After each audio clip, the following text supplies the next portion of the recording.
Yes, people. My name is Alam. Welcome to another In Motion Football live stream. Today we got to watch along for Giants and Bengals.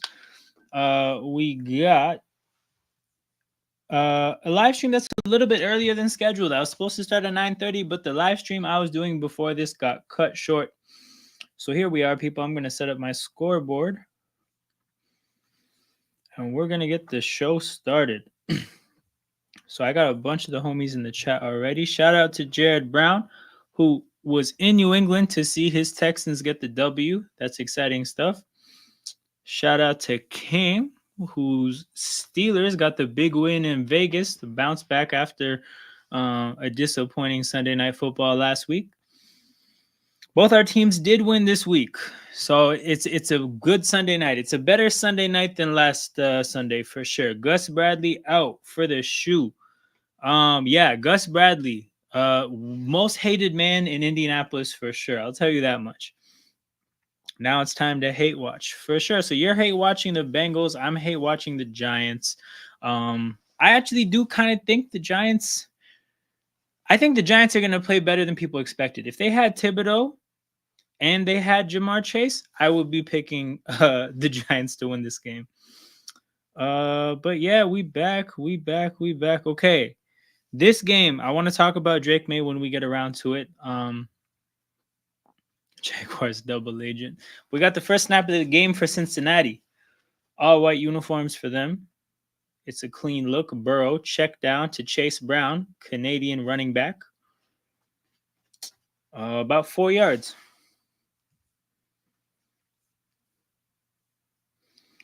But yeah, I think the Bengals. So they lost Dax Hill last week. Oh, time to shine. You said you were looking for a particular outcome in this game. You were saying Bengals by 3.5. Who do you have? Who did you bet on for this game?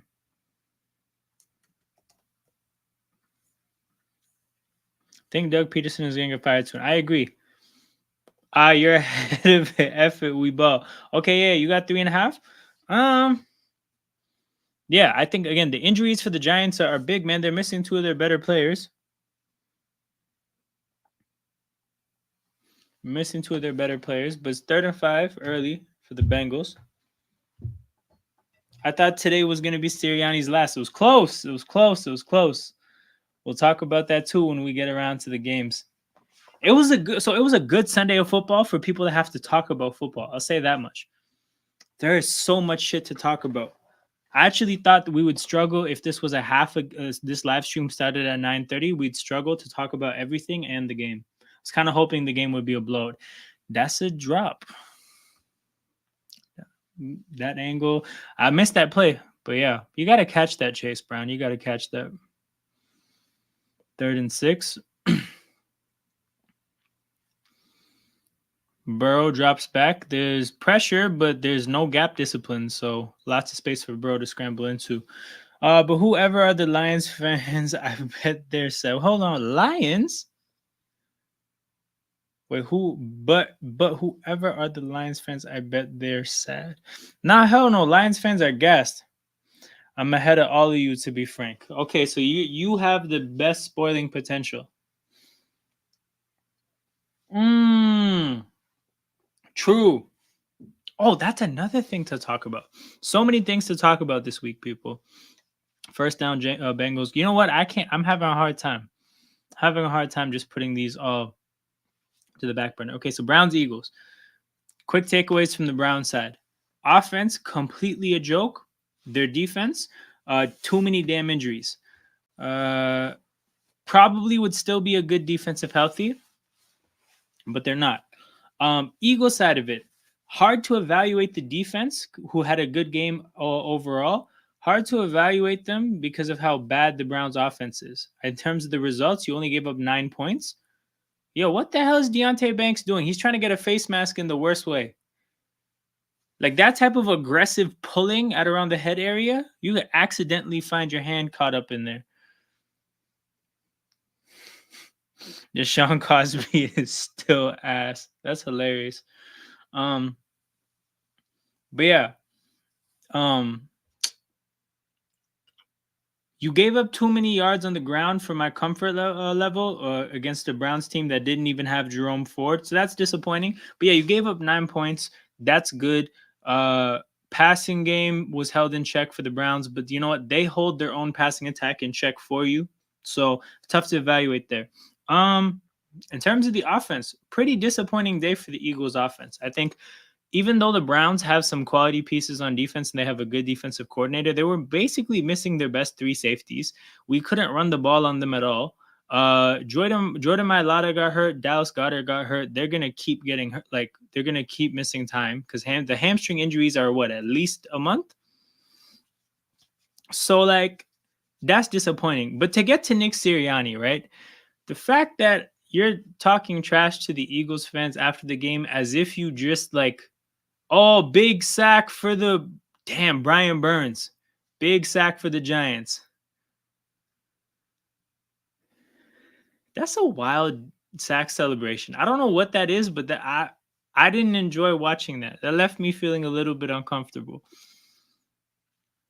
Oh my god. He literally just slapped Orlando Brown in the face. I've never seen that pass rush move. Just slap the motherfucker in his face and then run by him.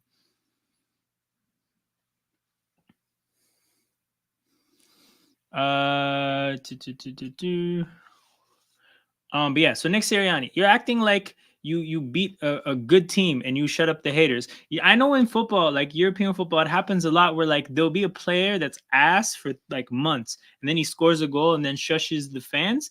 The same shit happened for my football team this week. Sirianni did a whole bunch of nothing. Did so this is the irony actually. After the game, he says that there's two plays that he overrided the coordinators for, and they were both bad plays. So you showed up, you called two plays. Apparently, they were both bad. We beat a Browns team by 4 points, and the outcome is then like, I'm so gassed, I'm gonna get mad at the fans. That pissed me the hell off. Afterwards, you go to the press conference with your family, which is a pretty great like shield to hide behind. You're going to do a good job of disarming reporters. Nobody's ever going to try to make it contentious and like stressful when you have your kids there with you. So that's pretty annoying. Burrow on 3rd and 18 tries to scramble. Oh my god. Oh my god. What the hell did I just watch? What the hell did I just watch? Yo, what? How blown of a so it's not a blown coverage, right? But clearly there's a mistake in the defense if that part of the field has that much open space. This is just a blown defense. What the hell is that? That's one of the worst defensive mistakes I've ever seen. They let Joe Burrow score from 40? Yo, they should get relegated for this. That is a different level of incompetence. What the hell? My God. Okay, anyways, back to the Eagles. Yeah, anyways, you call two plays, they fail, you complain, you chirp at the Eagles fans, you then hide behind your family in the press conference. Insufferable stuff. As for how the team fared and why it reflects poorly on him, you look really like not sharp after a bye week. It doesn't really feel like any issues got solved. The only issue I think you could say got solved is we didn't turn the ball over. That's it. We didn't turn the ball over today. That's something that was better. Again, the Browns were missing 3 players from their secondary, so that probably helped our cause. But yeah, you showed up from the bye week. Nothing got fixed. You won a game by so my thing about the game, right? Like we won the game by 4, and people are gonna be like, "Oh, how'd you beat the Browns by 4?" Now, there was one single play where a 10-point swing occurred. We got a field goal blocked, ran back for a touchdown. It's not like it got blocked because of somebody's mistake. Myles Garrett just decided to leap over a human being. It's not much you can do about that. So, like, very much could have been a 14-point game without that play. But the point is, like, the point isn't The fact that it was 4 points. Point is that even after a moment like that, if you're the much better team, you can still establish some space. It was a close game until the last play, like that ball to AJ Brown that ended the game. That was needed. That was needed to get the win. So yeah, when you talk about, here's the comment that you made to trigger this whole thing. Where did you put it? I thought today was going to be Sirianni's last. It very well could have been, because you very well could have lost the game. And it would have been undeserved. But the point is that if we lost this game in as an undeserved loss, it just would have been more of the same, right? We would have lost today. Why? Because of specific random mistakes. So, or like mishaps, like Saquon Barkley not getting the first down before the field goal, like the blocked field goal itself. What were the other mishaps? The sack before the field goal. Like there was a run of just like bad moments within the larger like thing of, the fact that our offense did move the ball okay. But yeah, man, just like more of the same. One issue got solved. We stopped turning it over. And this guy wants to act like something like he did something impressive. And just you can't lose sight of the fact that like this is not the crowd of people that are gonna endear towards you talking shit to them. Where did you? What was another comment you put in here that I thought was Nick Sirianni's the average Philadelphian? That's what I noticed. That's the problem. Like he embodies like the worst part of what Philadelphia Eagles fans are. The just like obnoxious, in your face, asshole side of what Eagles fans are. You have too much of that. Problem is, you're the coach. We don't need that from you.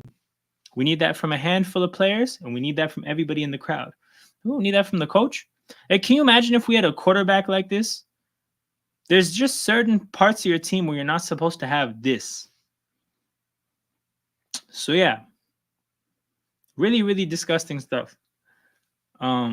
This coach again. You said that this could have been his last game. If he lost that game, probably would have been his last game. He narrowly avoided being fired, and he had shit to talk about. But yeah, okay. I'm pretty behind on the chat. Let's see what's going on here. Okay, Broncos totally fucked me earlier. Had a solid parlay. Packers by 5.5. Colts 2. Ooh, Broncos +3. Yeah, I think the tricky part of that game for me was that the Chargers were coming off a bye week. That was the tricky part of that game. I think if they weren't coming off a bye week, there would be reason to I feel better about Denver, but we'll get to that game as well. Damn near 50 yards. Yeah, that was bad. Howie has to do something. Definitely. Third down decision was made by Sirianni. And before that, when they kicked the field goal, y'all should have had an interception. True. That was another mishap.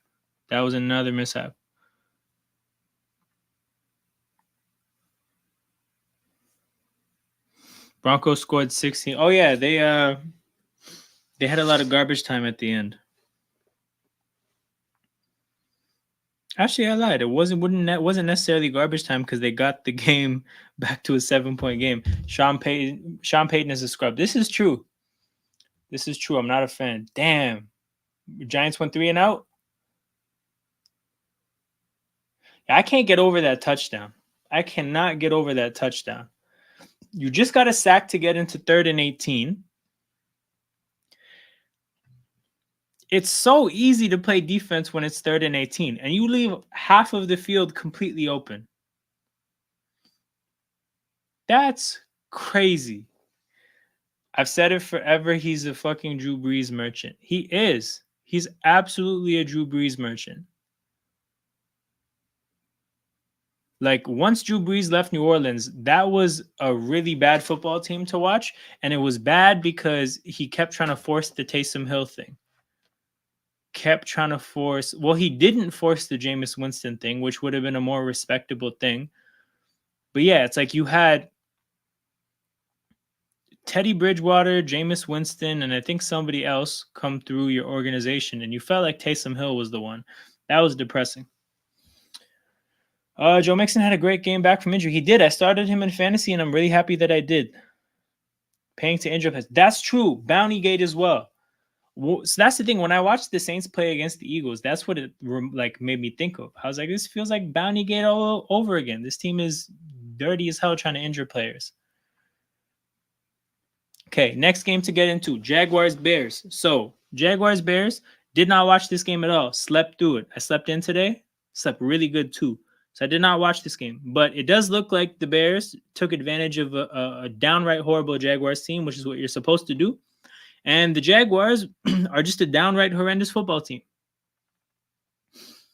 They play the Patriots in London next week. That's truly disgusting stuff for the UK people. Time to shine. I don't know why the NFL hates your people, but it is what it is. That's so horrible matchup to give them. But yes, Caleb Williams looked awesome. 4 touchdowns. I don't know. There was probably not a 5th one, right? Yeah, 4 passing touchdowns, some dimes. Not like a whole lot of production, but you're not going to get crazy yards in a game where you're up this much. So good progression from the Bears. They did what they were supposed to do. I'd love to see how they fare against better teams. Against better teams as they continue to kind of make strides. I want to see who they have on their schedule next. The Bears have a bye week and then the Commanders. Oh, Bears Commanders will be fun. That'll be a hell of a quarterback matchup. Swift was crushing. Yes, the second most popular Swift in the NFL had a hell of a game.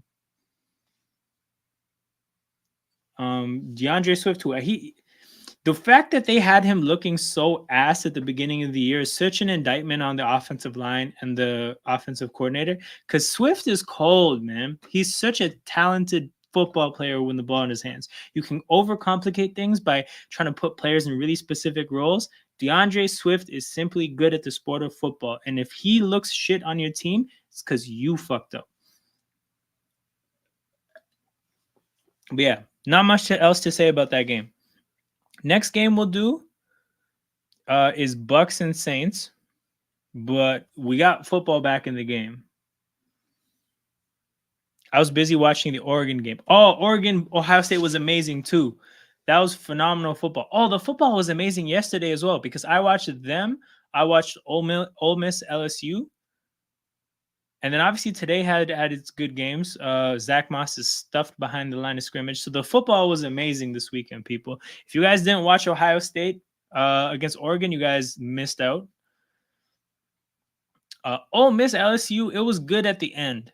Fortunately, though, I had it on a second screen while I watched OSU Oregon. I didn't have to watch it too much.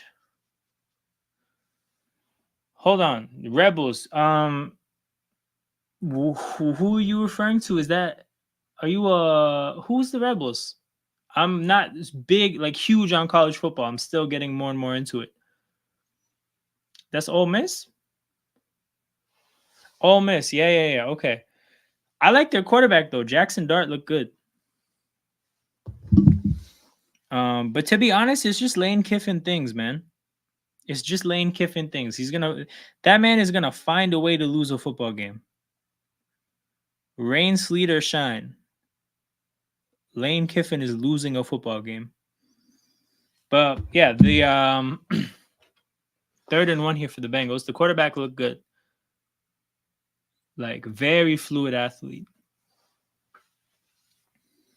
3rd and 1 for the Bengals. Bro. Oh my God. 51. How did you not? I think he was afraid of a roughing the passer there. I don't understand how you don't. Wait, is that Azeez Ojulari? Yeah, I don't know how you don't get a sack there. Unless you're worried about, like, I don't want to smoke this guy and get a body weight or something. And then he turned around? No, that just might be the dumbest football player. What? That's crazy. But yeah. Bucks Saints. So the Saints played Rattler. I think I talked about before the week, before the game. I talked about how it's a really, really, really, really rough. What are they? Are they reviewing for grounding? Why did they? Oh, it says a first timeout. They called it timeout. He's outside of the tackle box though, and it crossed the line. Oh, I think Ojulari thought he forced a fumble and tried to look for the ball. That's the only thing that makes sense. Bucks Saints. I talked about how Todd Bowles' defense is a really rough matchup for a rookie quarterback in their first start, and it proved to be the case. Saints offense didn't get shut down, but I actually don't know what he finished with, but I remember checking in to the game, and Rattler's stats didn't look the best. Yeah, so he took 5 sacks, fumbled once, 2 interceptions, just barely over 50% completion percentage. Rough day for Rattler. So not much to take away there from the Saints offense. We know that they've kind of come back down to earth, and now they put a rookie quarterback in a really tough spot against Todd Bowles. So that just went how it was supposed to go. From the Bucs standpoint, though, strong favorites to win that division, man. They look, we know what their defense is capable of, but what their offense is doing now, it's impressive. Godwin is having probably the best year of his career. Mike Evans still on track to be 1,000-yard receiver. Baker is hooping, and then I think Bucky Irving is adding an element to their offense that they didn't have before. Wait, hold on. I just saw this and it messed my train of thought up. Not that you have to feel bad about that or anything, but yeah, the fact that they have an explosive running back is an added element that they didn't have before. And I think the big thing about Tampa Bay is, man, it's just impressive how Liam Cohen has come in, and there's just no drop off from Dave Canales to him. That's always the thing you have to think about with offensive coordinator changes, is that they have such a big role in how things go for an offense. And the fact that they lost a really good one, Dave Canales has a very established resume of running good offenses. The fact that you pulled a guy from college, and obviously he's been in the NFL before, but you pulled a guy from, I think, Kentucky. And yeah, he's hooping. That's amazing. I hate the Giants, man. That sack was ridiculous, man. But I do think that that's what happened. I figured it out. I think he thought he forced a fumble and he was looking for the ball.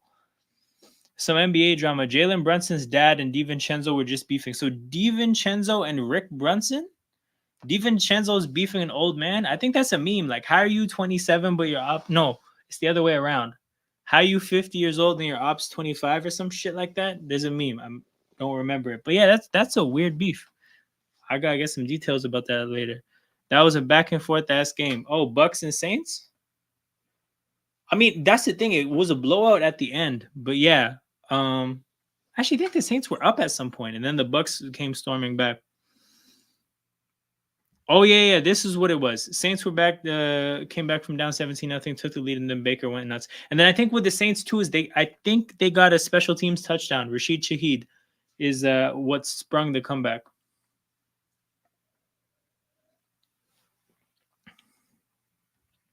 Bucks owning the first, Saints come back in the second, and Bucks own the second half. Yeah. But yeah, man, they score 51 against the Saints, who are not a bad defense. I think sometimes they get too much credit, but nobody will ever say that the Saints are a bad defense. And they hooped there, so they did get a defensive touchdown, I think. But man, Baker, 4 touchdowns. Yes, he threw the 3 picks, but 4 touchdowns, 325, decent completion percentage. They got a bunch of rushing yards from Sean Tucker, but I think ultimately Sean Tucker, like, he's the between the tackles runner, more physical runner that they'll have, but it's Bucky Irving's just juice that they didn't have before. But you got over 200 yards from the two of them. Man, Buccaneers, strong favorites in that division. Next game we'll go into is Cardinals Packers, but we got action in the game here. 3rd and 8, big down for the Giants. You don't want to go 3 and out twice to start the game, especially against this defense, man. This defense is not the defense that you should be struggling against. Daniel Jones scrambling for his life, cannot get back to the line of scrimmage. It'll go down as a sack for number 57 on the Bengals. Who is that? Jermaine Pratt. Ooh, there's a flag on the field. And the Bengals look disappointed. Who is this on? Defensive holding? Yeah, defensive holding. Man, I got to see this because obviously, yeah, this is a big play if it took away whoever Daniel Jones' first two reads were, because it looked like he looked at a couple guys and then just had to start scrambling for his life. Oh, he stopped Slayton from coming back to the quarterback. I mean, I don't know if Daniel Jones is getting a pass attempt off anyways. That's just that's disappointing for the Bengals. That's just a bad defense making bad mistakes. As soon as I saw Marv was out, I knew the game was over. Yeah, man.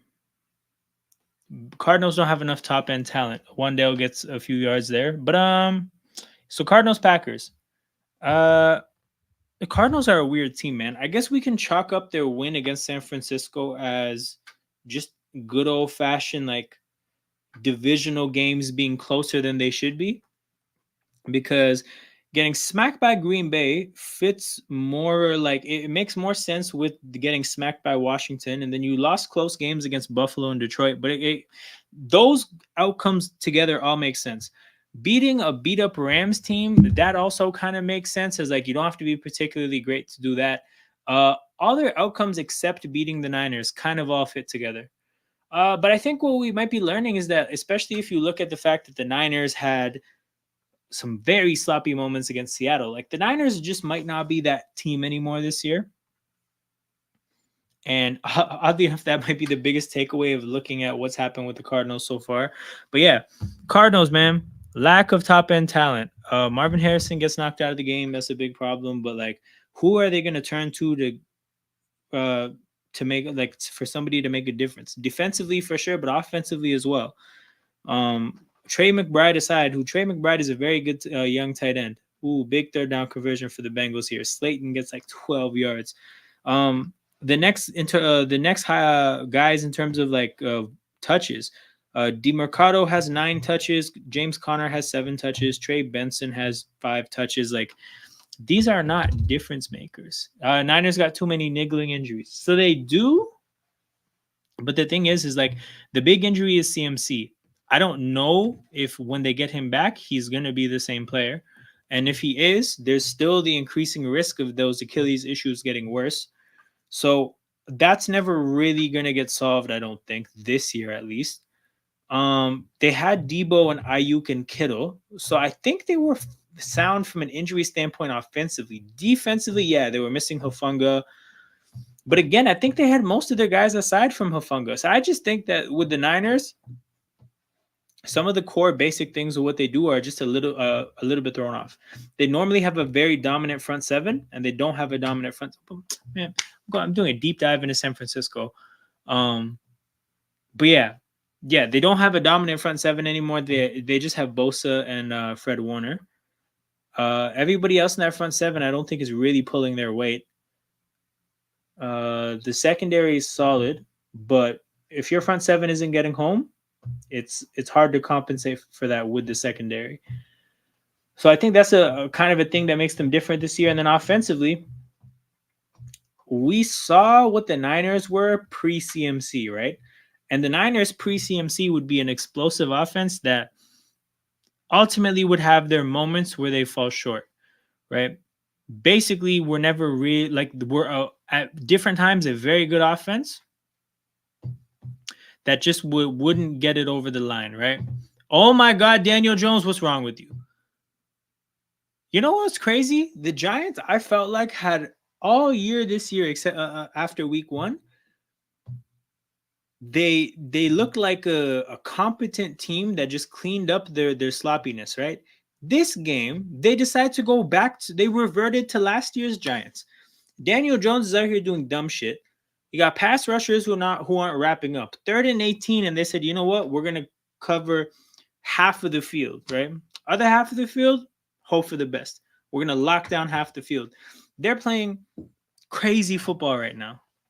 What the fuck are the Giants doing? Anyways, we'll go on to something more fun to talk about. Yeah, I know King's just as mad as I am.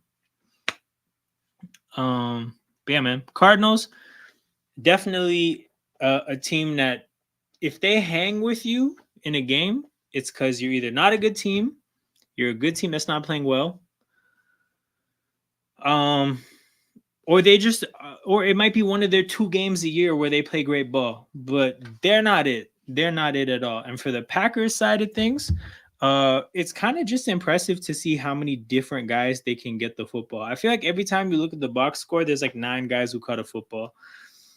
Shout out to Romeo Dobbs for thinking that he could like argue his way into getting a bigger role in this team. Bro, you are not special. You are not special at all, especially in the context of the Packers' weapons.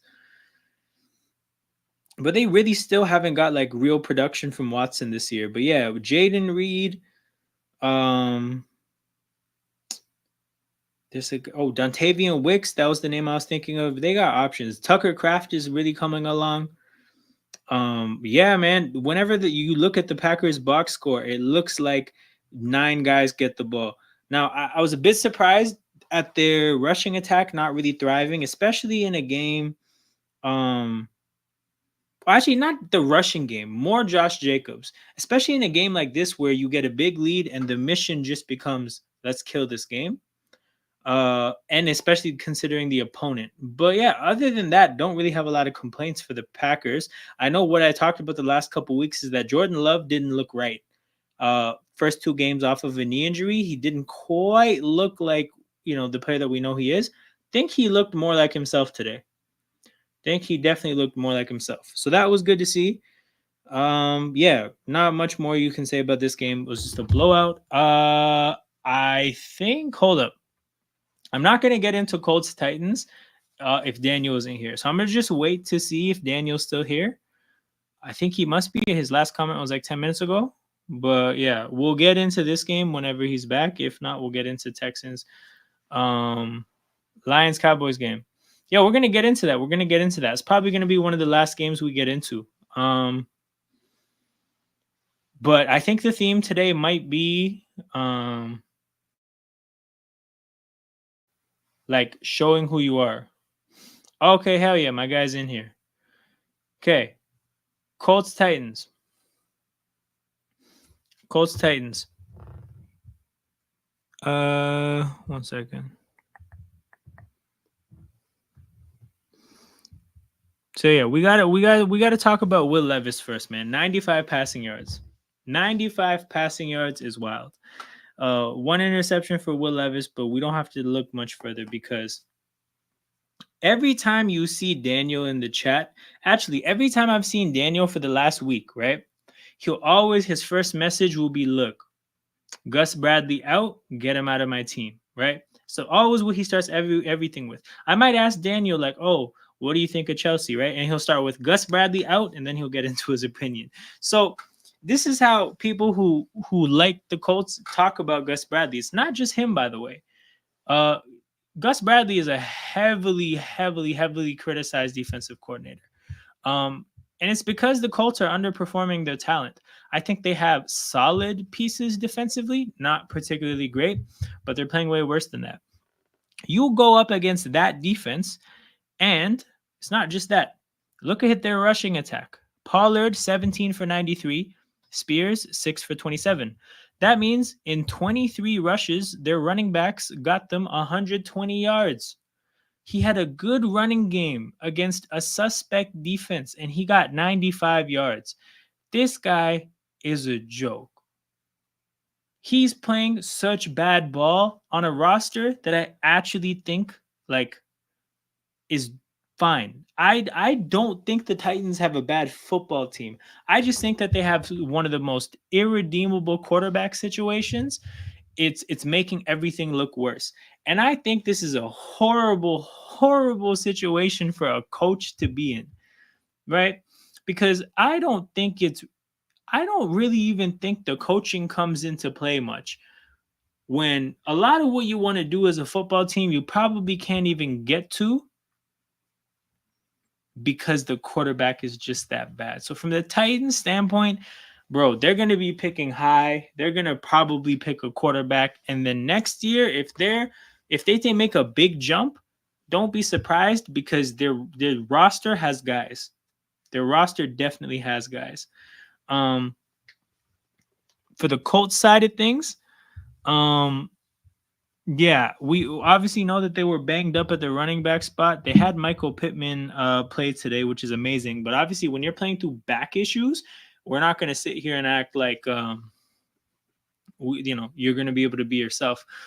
But I think Joe Flacco did what he normally does, which is just efficiently run the offense. It's just that the offense was not going to go far without guys, right? But I do think he got as much out of this personnel as you could probably ask for.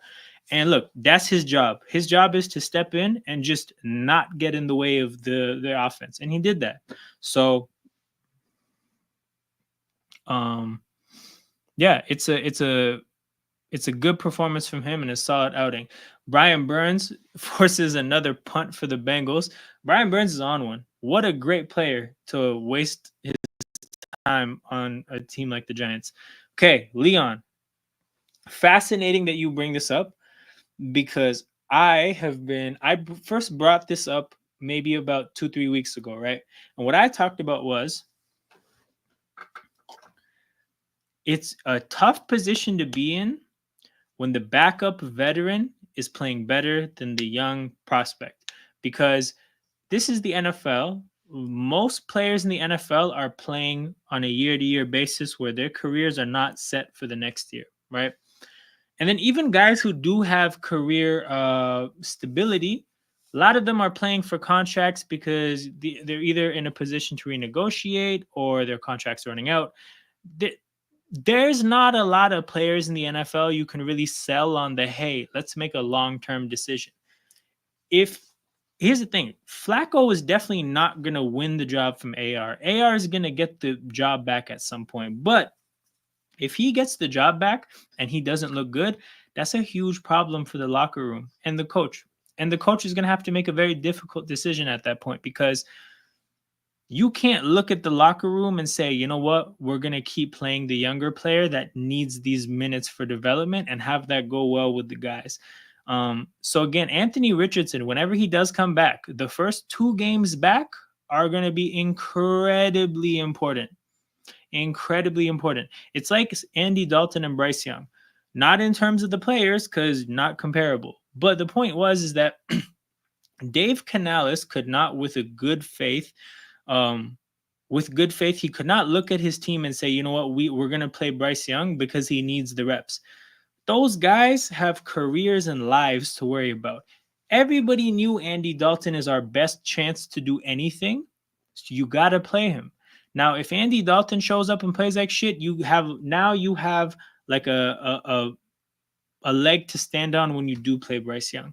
But this is the thing, man. Like, Flacco has come in and he's playing good ball. He's playing good ball. And if AR doesn't come in and play good ball as well, then there's going to be a bunch of guys on that team that want Flacco to play. And then if he doesn't get the job at that point, then people are going to start looking at the coach. That's how these situations work. Now, I'm not saying the whole thing is going to blow up for the Colts. All I'm saying is that, like, Steichen has to be very, very, very careful because he's not an experienced head coach. He's a very experienced offensive coordinator and a well-established one. But these are the kind of head coaching issues that veteran head coaches will have some experience of dealing with and some, I guess, just know-how of how to navigate these situations. This is where head coaching skills come into play. And it's just going to be a very big test for Steichen, how to navigate, the potential locker room issues that could arise if AR doesn't come in and play good ball. Rant over. Okay. Really, Boyd, Hopkins, Pollard, actually pretty solid. 100%. Pittman to catch Steven TV 30 conversation seen all over him. Yep. Yeah, no, that catch in the end zone where he fell down was crazy.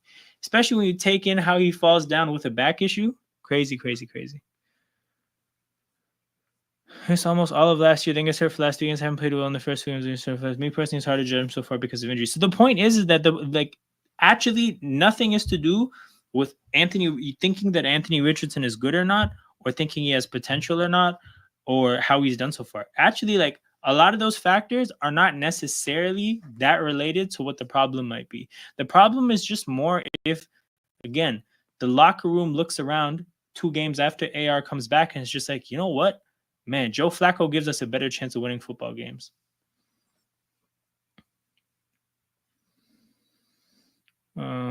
But yeah, people end rant. Flacco did his job. Pittman came through when they needed him, and that's how that game went. So I'm seeing here that the Giants are drawing up Cam Newton plays for Daniel Jones. You love to see it. I think, how many first downs have the Giants had? Yeah, Downs did his job too. I like Downs. Play action, Daniel Jones. Oh my God, Trey Hendrickson is all over him.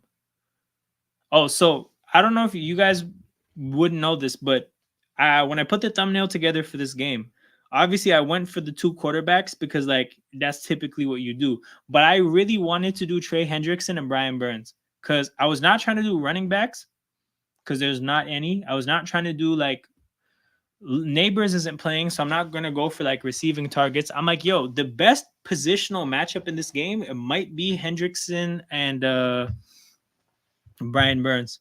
Almost did that. Yo, Daniel Jones running up the middle again. They're actually dialing up Cam Newton plays for this guy. Crazy.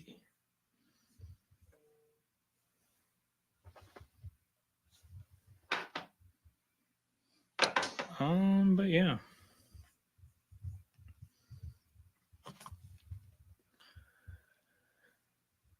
Yeah, Jones is playing like he's trying to get hurt.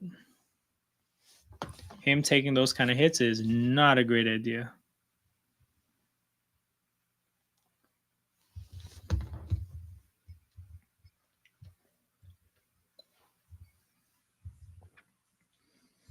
OMG, it's Vanilla Vic. Don't kill me. Oh no, he missed him. He had one Dale for 3rd and 8 and he missed him.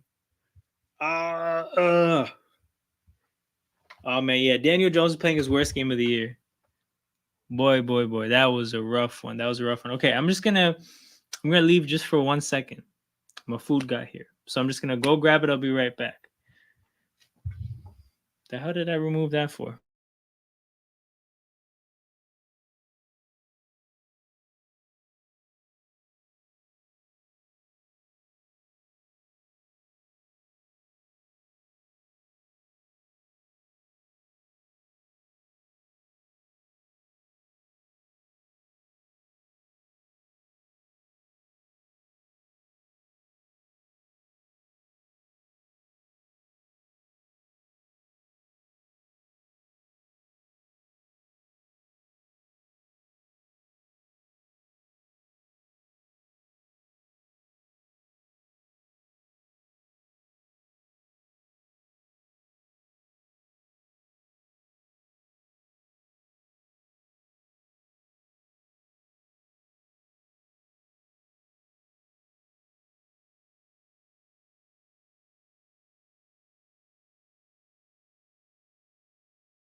We're here, people.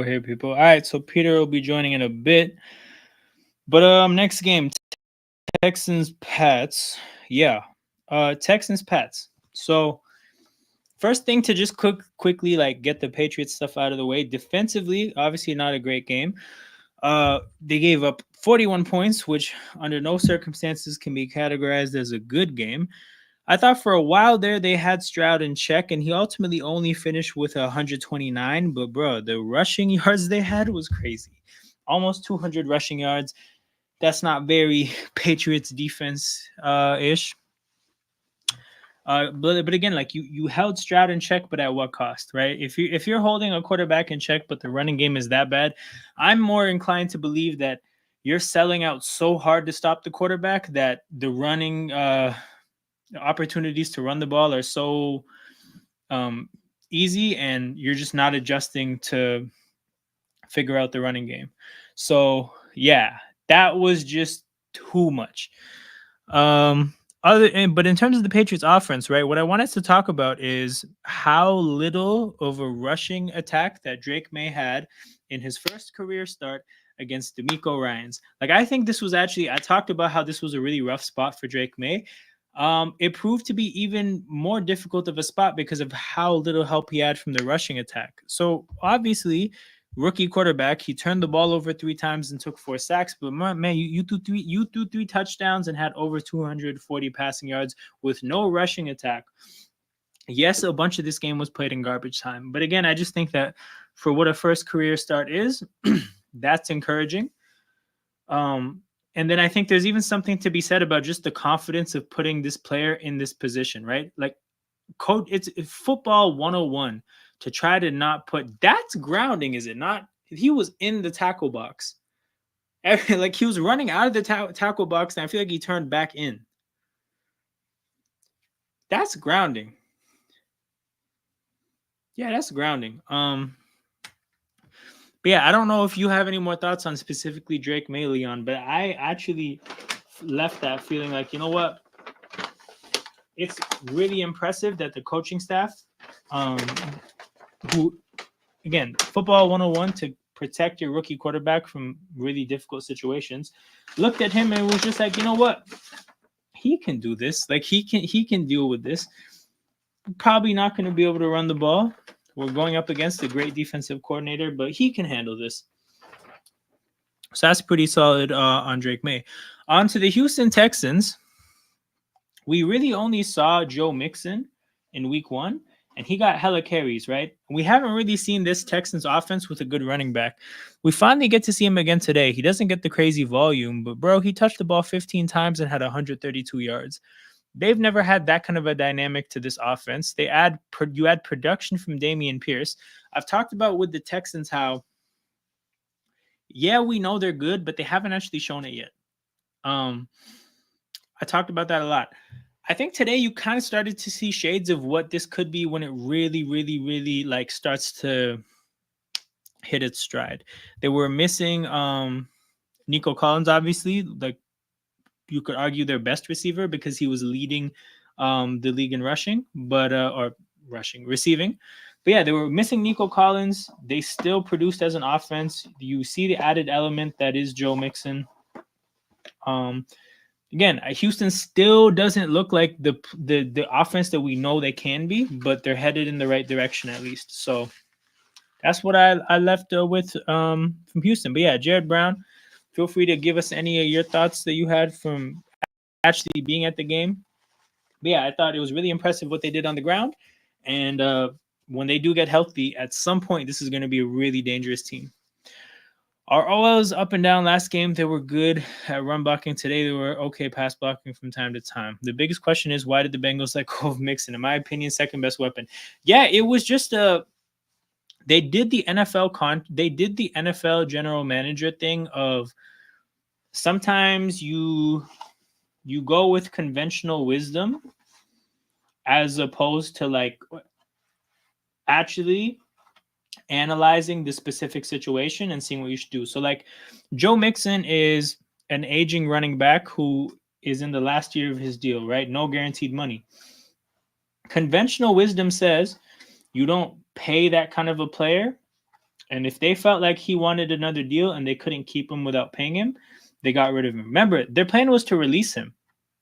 They were going to outright release him. And then Houston said, no, we'll give you a 7th round pick.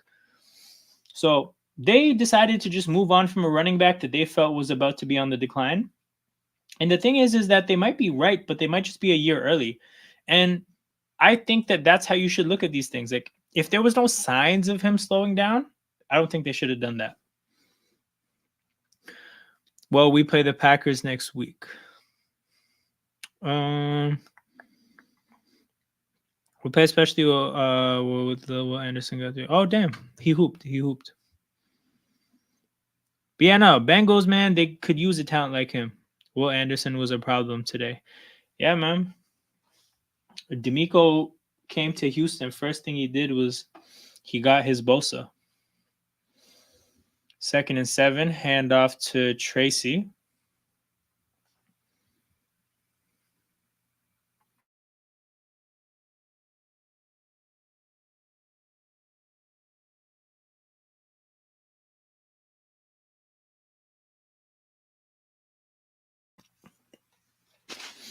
Yo, if the Giants could just cover a 3rd and 18 properly, this would be a 0-0 game. The only points in this game came off the back of a Burrow 50-yard touchdown run on 3rd and 18. I'm sick. Injury news, broken tibia. Damn. That's actually, again, I'll say more about it when we get to that game. That's so shitty. I feel terrible for him and the Lions. Okay. You know what? Next game will be Commanders Ravens, but I'm gonna save that for whenever Peter gets here. So we'll slow up a little bit with these games. I guess we could do Chargers Broncos.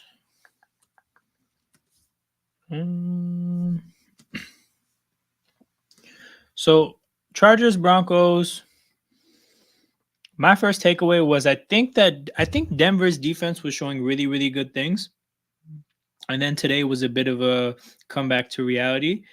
They did a good job of keeping the Chargers run offense to like pedestrian. But I mean, hold on. How many times did the Chargers run the ball? The Chargers handed it off to running backs 31 times. The thing is,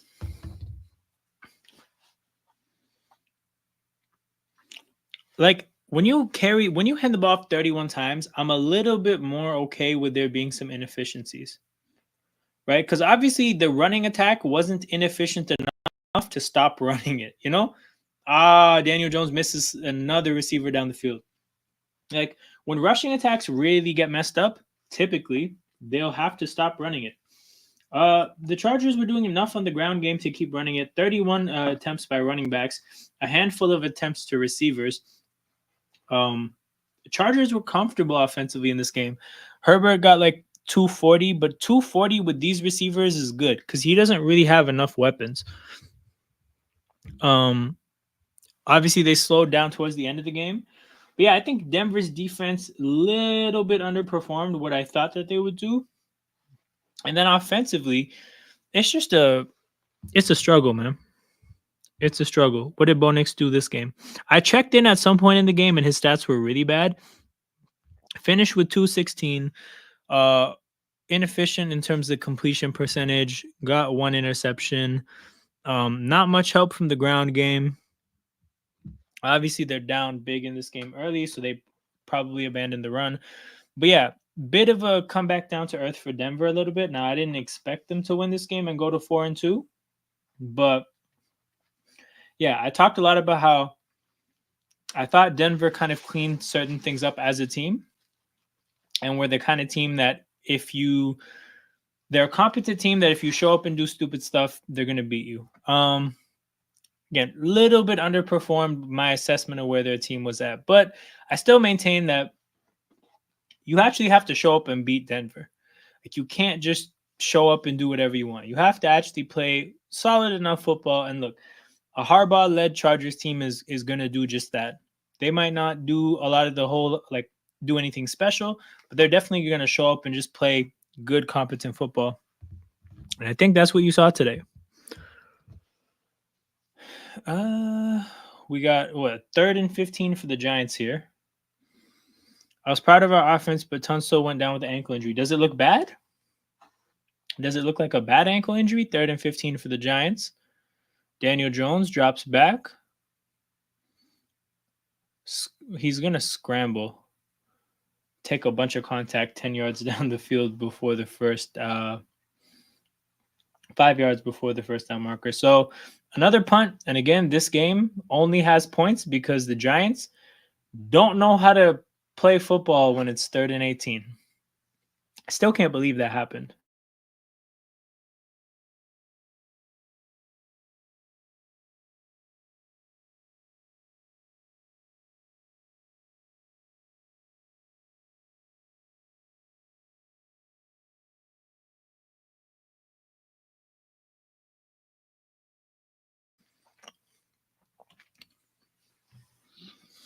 If he didn't need help off the field as a 300-pounder with an ankle issue, he's probably okay.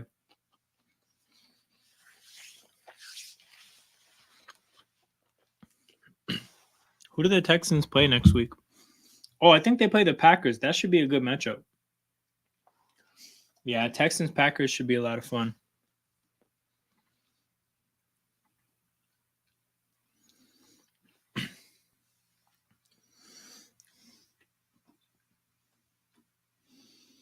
But yeah, King, we're probably going to get to the Steelers game next. So feel free to get your thoughts in the chat first as our resident Steelers fan. But back on track for Pittsburgh. The Raiders are ass. I expected the Raiders offense to struggle. They did. So that side of things in terms of the Steelers defense and the Raiders offense, that game went as expected. The Raiders don't have a rush attack or a quarterback, so talk about having issues there. They have a bad offensive coordinator. Literally, the only thing they have is Devontae Adams and Brock Bowers. They have 2 things offensively, and that's not nearly enough. Pittsburgh, I think, had a disappointing game defensively against Dallas for the most part. Not that Dallas went crazy, but I thought they would have had an easier time against Dallas, so bounce back for them. They got back on track. To be honest, this was more of a Raiders loss than a Steelers win. I think this is a good way of putting the game, actually. Because, just the Raiders, they're definitely a team that I don't think you have to show up and do a whole lot of anything to beat them. That's why the Ravens game was just such a crazy outcome for me. He says doesn't like how it took to the second half to dominate against them. Also, another very fair point. We won because the Raiders are ass, Steelers BS, and some ref ball. Let me see what the stats look like offensively, because I know Fields had some success rushing. Okay, yeah, Fields had 60 yards rushing. Only 145 yards passing. Now, again, they probably got to rushing the ball at some point in this game. But yeah, I think the lack of a passing attack as of late is going to give Russell Wilson the window or the opportunity to play this year. I'll take this ugly one. Damn, okay, very honest and very straightforward. What do you think about the quarterback situation? Would you go back to Russell Wilson whenever he gets healthy?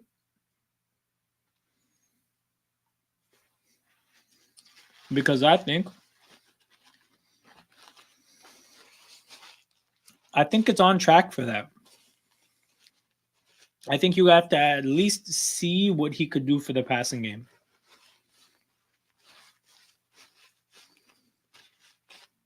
But yeah, I do like your takeaways for the game. I think it's a very fair way of putting it. Raiders definitely lost the game before the Steelers necessarily won the game. And yeah, who did the Steelers get next week? The Jets at home on Sunday Night Football. Interesting.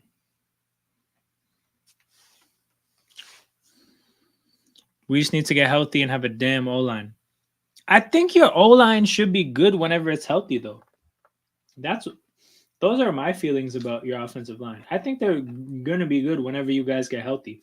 I don't know, though. What did the injuries look like for the Steelers' offensive line?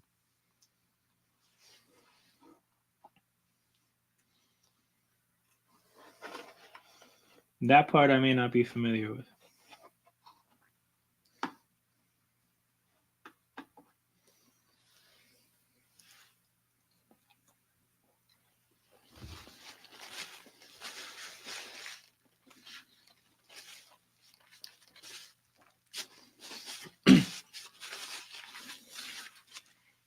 Burrow almost got Higgins smoked. Our whole damn team has injuries. I mean, that is actually such a big part about the NFL. Like, it's a war of attrition, man. You got to stay healthy. We have no linebackers. It's just TJ and NPCs. Damn. Damn. All right, fair enough.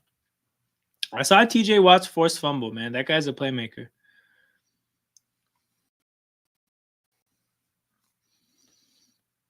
Damn, that's true. Devin White is on the streets.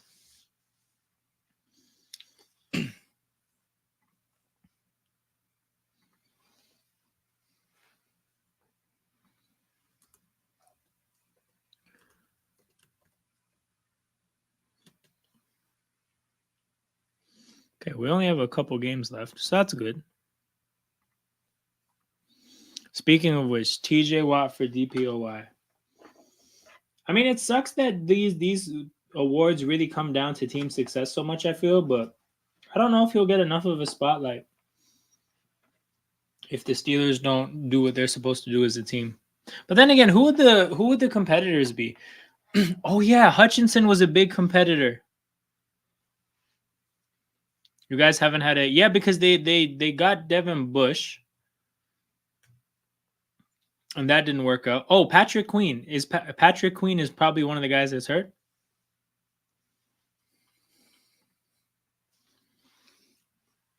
Bro, honestly, with the amount of wins that the Commanders are going to get, is probably going to be Jaden. The Bears have to win a good amount of games to, I think, keep that competitive. And we'll see if they can make that happen.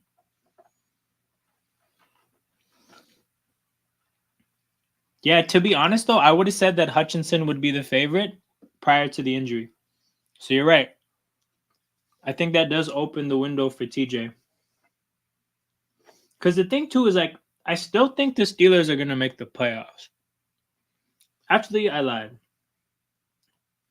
But yeah, like we know they're going to get at least 9 wins. So if they can just get 10 or 11, right? Like if they can just get one more than what we expect them to get, they could make the playoffs. Nah, I think this team is going to go left way too aggressively. Like I think things are going to get bad for the Raiders.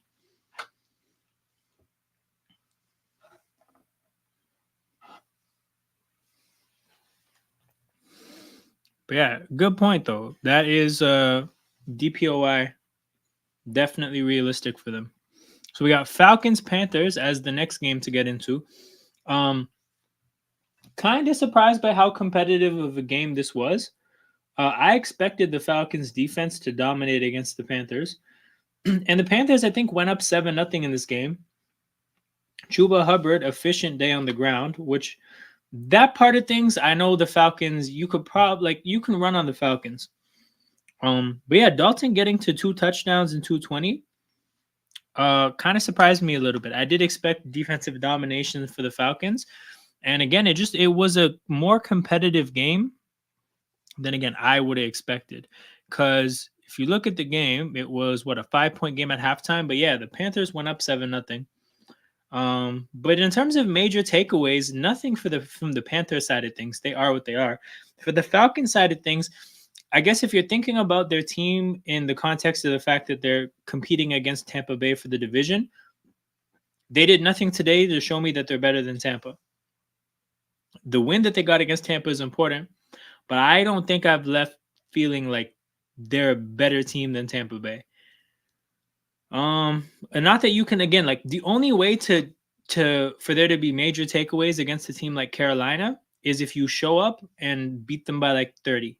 But they didn't do that. So I think it's safe to say that Bryce Young is cooked. It's the same. There would be 2 links in the group chat. The last link for the watch along, it's just the same link. It's gonna be the same link for all watch alongs. Oh shit, Darius Slayton running down the sideline. There's a flag on the play. Bullshit, man. Giants finally get a big play and it's probably coming back to because of a penalty. That sucks. I think Bryce Young gets traded. Yeah, I think in the offseason he definitely gets traded. 100%.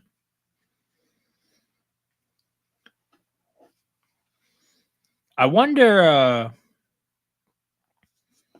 what Shadur would do to stay away from the Panthers.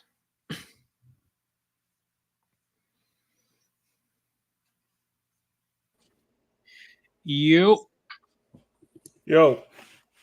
What's going on, man? We have a game where there's only points because Joe Burrow got a 50-yard run on 3rd and 18. Yeah, I don't even know what a Joe Burrow 50-yard run would even look like. Hold on. So you didn't see the play? Nah, I haven't watched any So of this game. 3rd and 18, and basically somehow, some way, well, Peter will join us when he's back. But I'll get to explaining it to him whenever he's back. Fuck the Giants, says King. Bro, it's 1st and 14. There was a holding penalty 6 yards past the line of scrimmage. Okay, but yeah, it was a 3rd and 18, and literally the Giants put all their defenders on half the field. So Burrow gets the snap, and he's like, "Well, I should just run for this first down," and he just keeps running, and there's just space. I don't really know how else to describe it. The Giants put like 9 defenders on half of the field, and Burrow just ran the other way. It was the most disgusting, incompetent shit I've ever seen. Okay, well. Oh, well. But yeah, terrible shit, man. Terrible shit. This should be a 0-0 game. It was after a sack 2 to get into 3rd and 18. That was ridiculous. But yes, Peter is a Ravens fan, and they had a good win against the Commanders. A local matchup that you don't see much because the NFL decided to put all the teams that are close to each other in opposite conferences. Yo, the Giants are not good.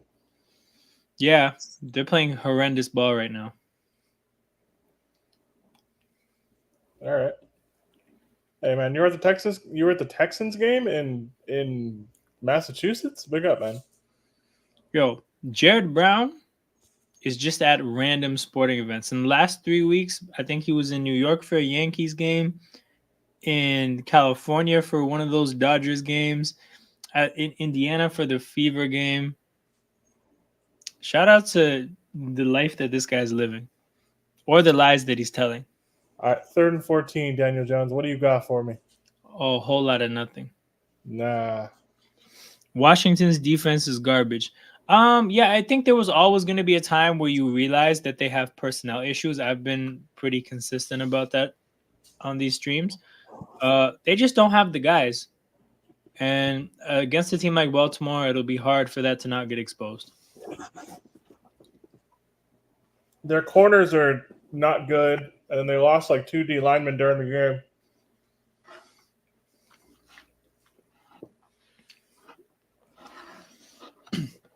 But they probably have, like, for the kind of team that they are, I don't think they give the first fuck about losing to Baltimore. Nah, man. Especially not in the NFC East. They're 4-2. They're gonna be fine.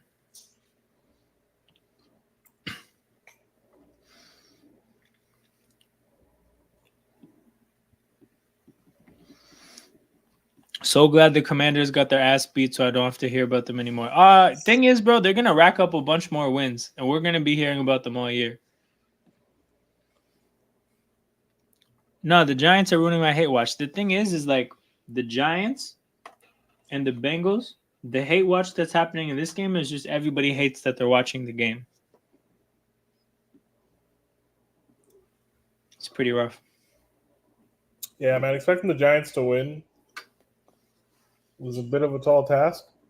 It'd be funny, but nah.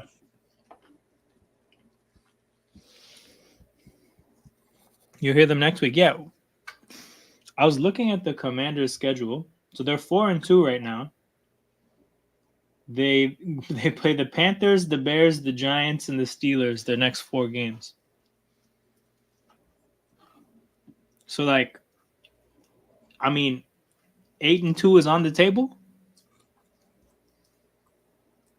Hey, man. So we're going to be seeing a lot of the Commanders this year. As long as they beat the Steelers.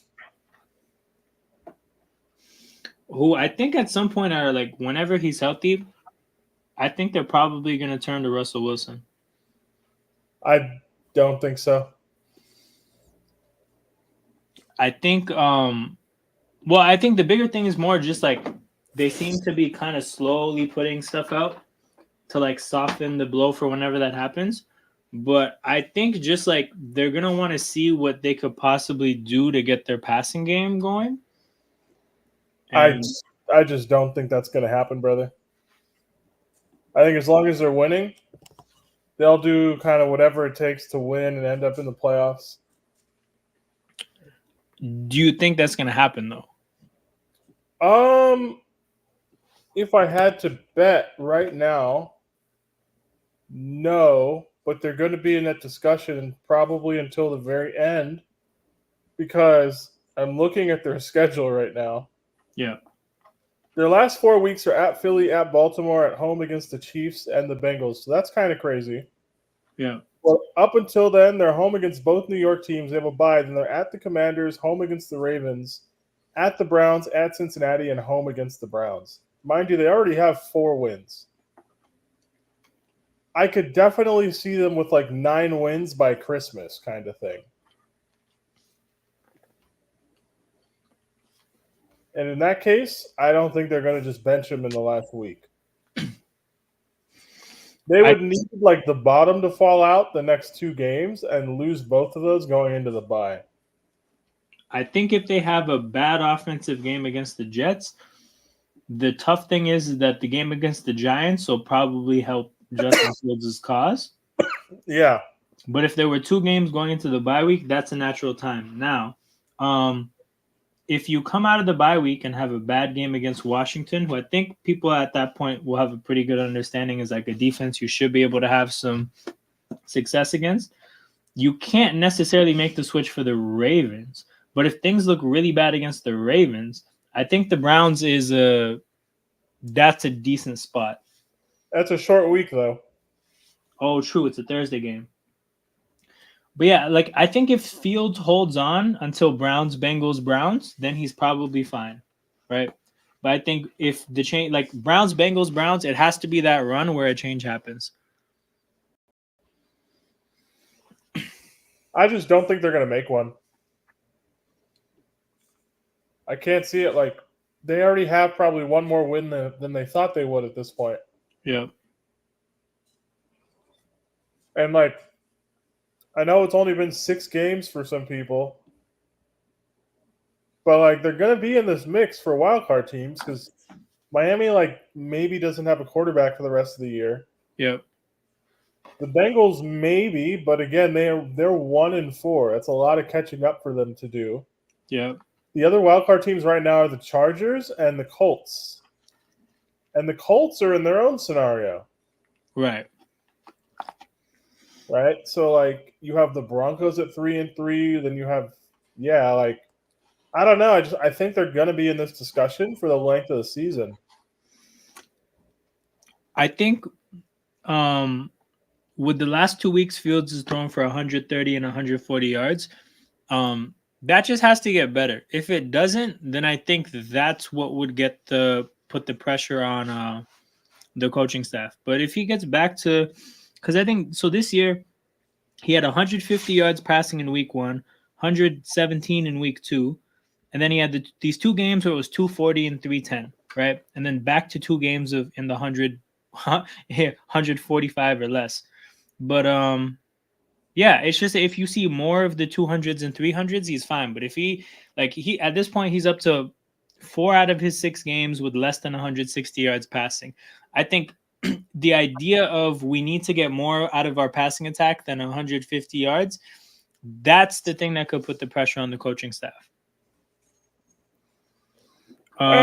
Justin Fields would need a complete stinker for Russ to get in. He also needs to stop holding the ball for long times. Every week he holds onto the ball and takes a sack. That's just Justin Fields football as of right now. Like, you would hope that gets better, and it might, but that's just what you got to expect from him at this point.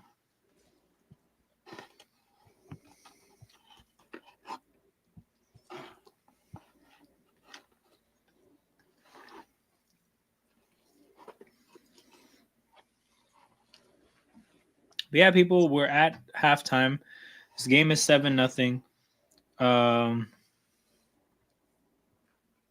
um, Sirianni's still in. Are we talking about my thoughts on it, or is he still? Oh, does he keep his job?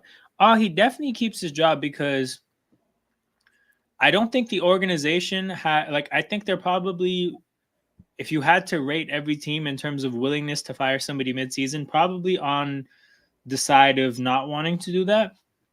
I also don't think we'll lose enough games, but yeah, week in, week out, we just have these stinky, ugly football games. We have the same issues persisting every single game. Um, it's like our issues are so obvious that like it almost sets the tone for the game because like every team that goes up against us, like there's a pretty crystal clear understanding of, look, this is what you got to do to again put pressure on these same set of flaws that just every week it keeps happening. So until that changes, projected Eagles record. Damn. Okay, this one. Uh, this is tough. Let me see.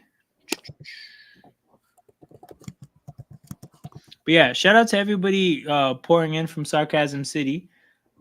You might recognize me and Peter. We're sometimes there. But yeah, this is in motion football, not the kind of football that you were just talking about on the Yardman show.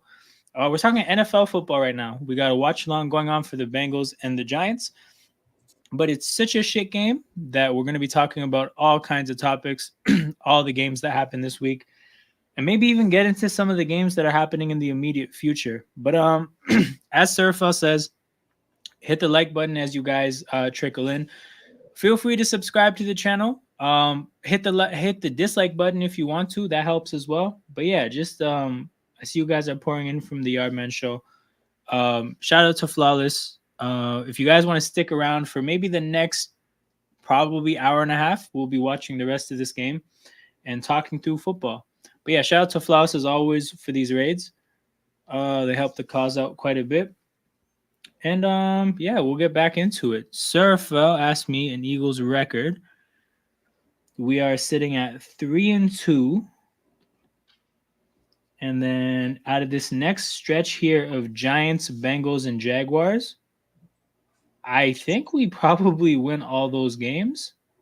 I think the Bengals just have too many flaws. Thing is, I don't think we look like great winning these games, but I do think we win these next 3 games. Then there's a 4-game stretch of Cowboys, Commanders, Rams, and Ravens. I think I'll take us going 2-2 in that 4-game stretch. So that puts us at 5-2 the rest of the way. Or these 7 games. That puts us at 8-4. And then the last 5 games: Panthers, Steelers, Commanders, Cowboys, Giants. So Panthers, that's a win. So 9-4. Steelers, Commanders, Cowboys, Giants. You know what? I'm gonna say 2-2 through that stretch as well. So that puts us at 11-6, and I think that's probably a problem that you can't fire a coach mid-year at 11-6. I just think we're gonna have a really embarrassing playoff loss, then that'll be the end of it for the coach.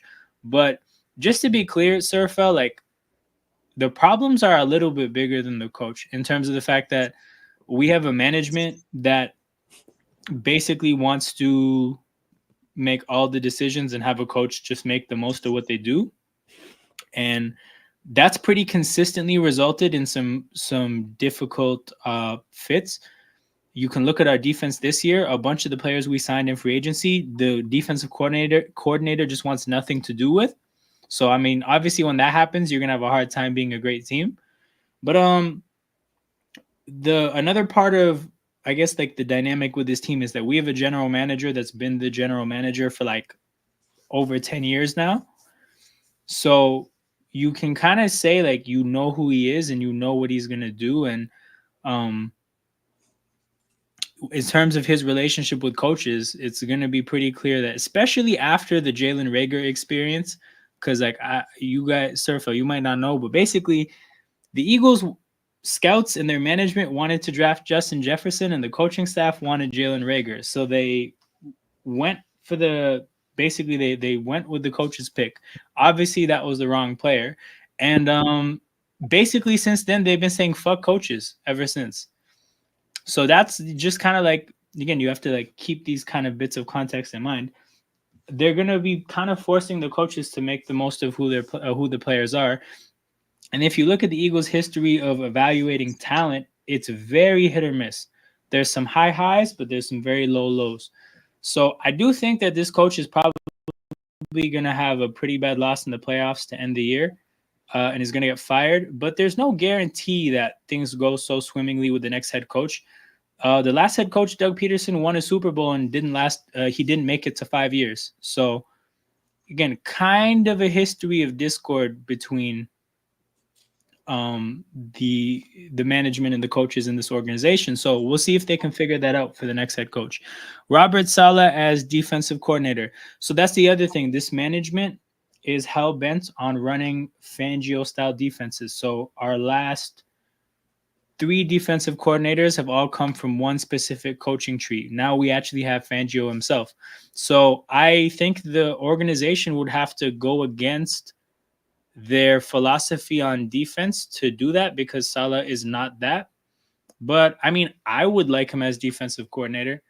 I think he's one of those coaches that's good, but just not cut out for being a head coach. But organizationally, I don't think that's the vibe we're on. So I don't think it'll happen. Who made you support the Eagles team was always wondering. So basically, here's the thing, right? Like, they had good players around 2003, 2004 when I started to actually like want to watch football.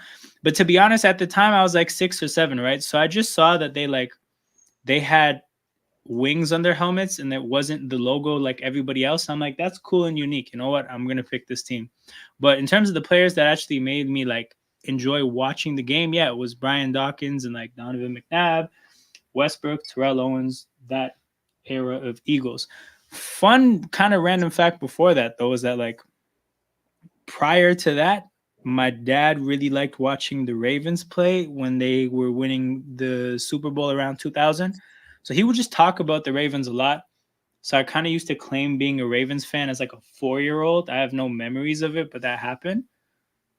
But no, yeah, once I started kind of conceptualizing being a fan, I was an Eagles fan. Get him in for Gus Bradley already, Colts. I don't know, man. I think he's gonna get a lot of interest, and he'll get his choice from a lot of different defensive coordinator opportunities, and he'll probably pick the most attractive one.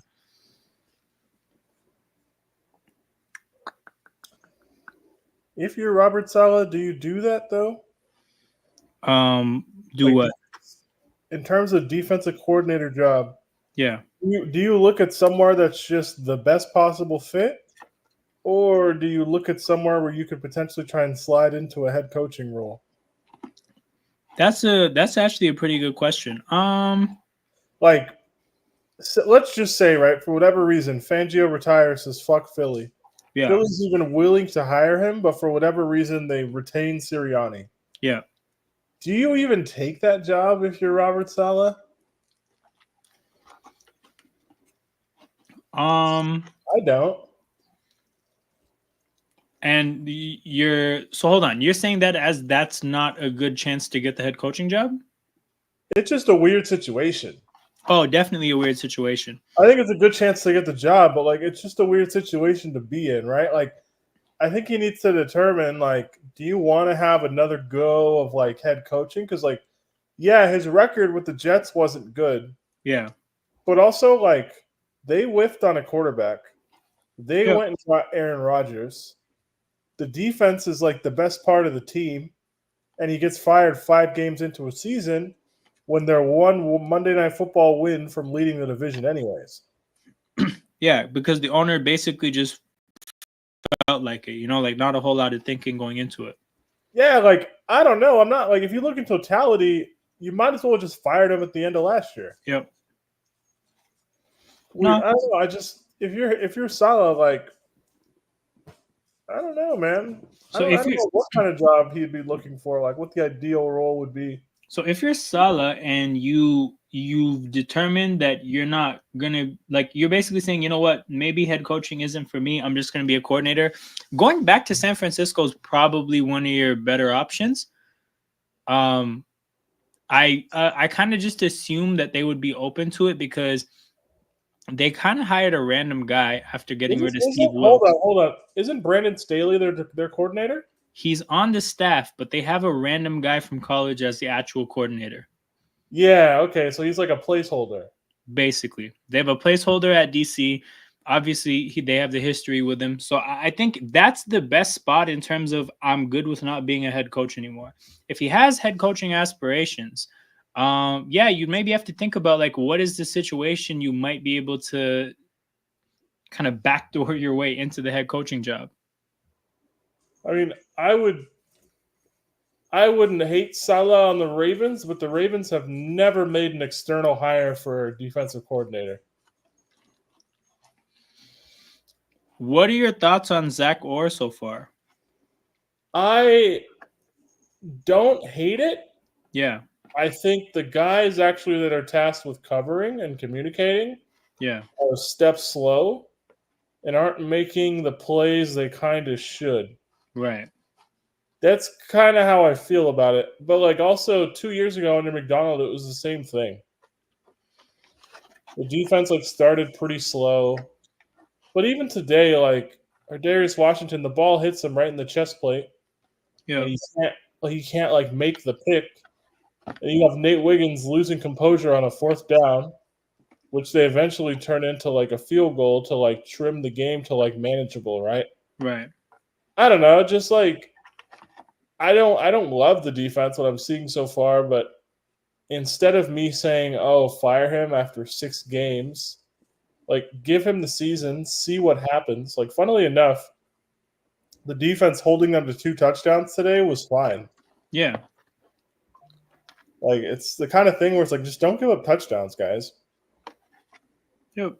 Especially the kind of offense you guys have. If you like somehow, some way, you give up like 8 field goals every single drive the other team has, like you probably still take your chances. No, 100%. I was like, 23 points. Like if you told me every opponent scored 23 points exactly, Yeah. yeah, we're probably winning 80% of the time. Yeah. But yeah, I don't know. I'm not like against it. I would obviously I think I would take it, but the Ravens just wouldn't do that. Yeah, because actually, oddly enough, we were streaming together about the NFL when McDonald was new, and like the thing was early on, I was like, why do we have this random guy from Michigan running our defense? But then they traded for Roquan, and they went on to be one of the better defenses for a year and a half, and that got Mike McDonald the job. So interestingly enough, kind of in a similar situation where the hire isn't an obvious one. It's a promotion from a guy who obviously retired, I think, as a Raven because of injuries. Yep. So yeah, it's not an obvious hire, but it's an internal one. It's a guy they know very well, and he himself might need some time. He also might need not a Roquan, but maybe like you're talking about guys in the back end. Ravens might need to trade for a corner or something to give him one more piece, and then really the defense starts going. But yeah, if let's say for some reason the defense never really kicks on, and at the end of the year they evaluate that side of the ball and they're not happy with what happened, yeah, they might be in a spot where they can actually be a really attractive proposition for uh, anybody who coaches defensive football. I think you would just have to see how the season ends though. Yep. Because like weirdly, I think there's a lot of margin for error in this team. So it's like, I don't know. It's easy to say, yeah, replace that guy with Salah and you'd have a better defense. Probably true, but Maybe not. I don't know. Especially with like football, man. Like this is such a system-based game. Like Yep. pivoting one system to another, even if you're going from an inferior coach to a superior coach, no guarantee that the superior coach now has the pieces that they need. And if they're going to need a couple off seasons to get that done, are you really in the business of just wasting a year? When you have Derrick Henry, I don't think you are, right? Like every No, single you year can't afford matters. to. Yeah. Right? I can't. I can't really fathom why they would go to a third different coordinator in 3 years. Yeah. Like we don't need to do that. I mean, from Salah's standpoint, then, if you're looking for, I'm actually curious now, what could be a defensive coordinator spot that might be a head coaching opportunity at some So, point? might be a head coaching opportunity.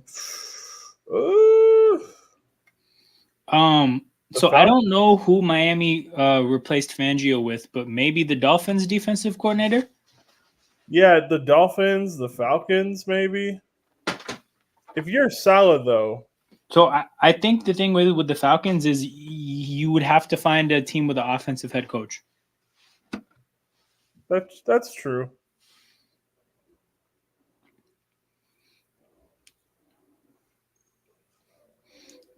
No. Maybe the Cardinals. Oh no, yeah, the Cardinals. Wait, hold on. Cardinals have a defensive head coach too. Do they? I don't even know that guy. Yeah, definitely not deserving of knowing who he is. Um, I just I'm saw him assuming first time by the Packers today. I was like, oh, what a waste of time. you know. Here's the thing: the Titans are probably one of those teams, but they're not a good enough opportunity until you figure out what they want to do at the quarterback position. That's a complete dead end job, dude. Yep, that's not it. That's a complete dead end job, but that's a great you could get the job there, but what the fuck are they gonna do, dude? You're gonna actually be in the same spot you were with the Jets. It's gonna be even worse, I think. Yep. Because the division, it's the Colts have this weird amount of talent, and oddly their starting quarterback's their biggest hurdle. But they're not bad. The Texans are set for fucking ever. Yep. I would stay away from the Titans or the Jags jobs. Oh, the Giants went for it on fourth down and didn't get it. Wow. Wait, they went for it on fourth down, their own side of the field, down 7? Yep. And didn't get it. Okay, Brian Daboll. Okay. Throwing it on 4th and 2. Utter woke nonsense. Obviously that was such a bad read by Daniel Jones. He had the guy in the flat wide open. Daniel Jones special. He had the guy wide fucking open. Way to just give up this game, guys. What a fucking waste of time. I guess this kind of depends on how you look at Antonio Pierce, but maybe the Raiders? I mean, if you're Robert Saleh, do you go anywhere that just doesn't have a fucking quarterback? Very good point. I guess the question would be, I mean, this would happen. See, here's the thing. This year, I do think the Raiders are going to make a move for a quarterback, but one, who is that in the draft? 2, that happens after you take the job, so no way of knowing. Going through the NFC now. Okay, places with the offensive coordinator places with an offensive coach who maybe is going to be on thin ice with an established quarterback. That's a pretty specific criteria.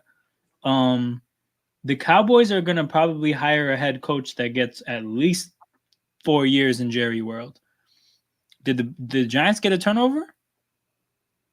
I don't know. Oh, hell yeah. Allegedly, it's Giants ball. Zach Moss fumble. Yo, the Cowboys getting turned out at home every game now is crazy. Yo, so here's the thing. They ran off 10 wins in a row at home, and then the Packers showed up and just smacked them differently, and they've been getting blown out at home ever since. They It's ran funny. out 16 in a row at home. Oh, more than 10. They have 16 in a row and then just decided we're going to be one of the worst home teams ever. Yes, they've not even competitive in these games now. No. Let me see who the next matchup is against. Oh, their next home game is Philly. Hey, man. You might have Sirianni cupping his ears to the fans again. Fuck. Yo, that guy is. I don't know. He's just too much of a frat, bro. Yeah, I don't know why he was so bothered today. I mean, basically, so Eagles fans have been calling for his head for a while now, right?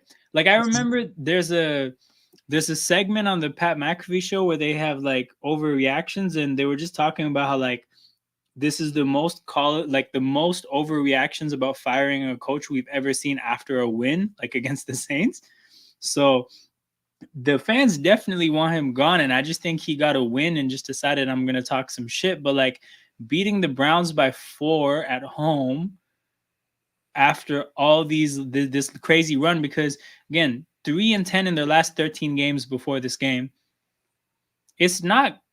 It's like didn't Harry Maguire cup his ears like against a random small nation? Yeah, and it was Nations League. Yeah, same vibe. Yeah, I don't know. I saw that Browns touchdown on the block kick, and I was like, that's the funniest thing I've ever seen. Yeah, 10-point swing. Dude, this fucking dog just likes to take his sweet ass time. God damn it. What is the dog up to? He's a 17-year-old Shih Tzu, and he's just smelling and peeing around the entire backyard. Damn, that's his territory. Yeah, but we have coyotes in the area, so I can't leave him out here on his own because he's blind and deaf. Oh, fuck, man. Yeah, so I have to watch him. Natural selection would come after him so quickly if it wasn't for you, man. Yep, it's fucking ridiculous, dude. God damn. Oh, man. We got Peter out here actively securing the life of a little Shih Tzu. Yeah, it's my girlfriend's childhood dog, so can't let anything happen to him. Stakes are pretty high here, man. You can't be like, my bad, I was doing a watch along for Bengals Giants. Nope, that would not go. That's not feasible. Nope. What's your dog's name? Jerry Jones. Yeah, I don't think she would name him that, but No, his name is Noodles. Noodles. Okay. Yeah. Shout out to Noodles. His name is Noodles, and he's a Shih Tzu. Fuck, dude, I think he went behind. No, there he is. I thought he was behind the container home. I was like, God damn it, that's where the coyotes are. All right, Noodles, let's go inside.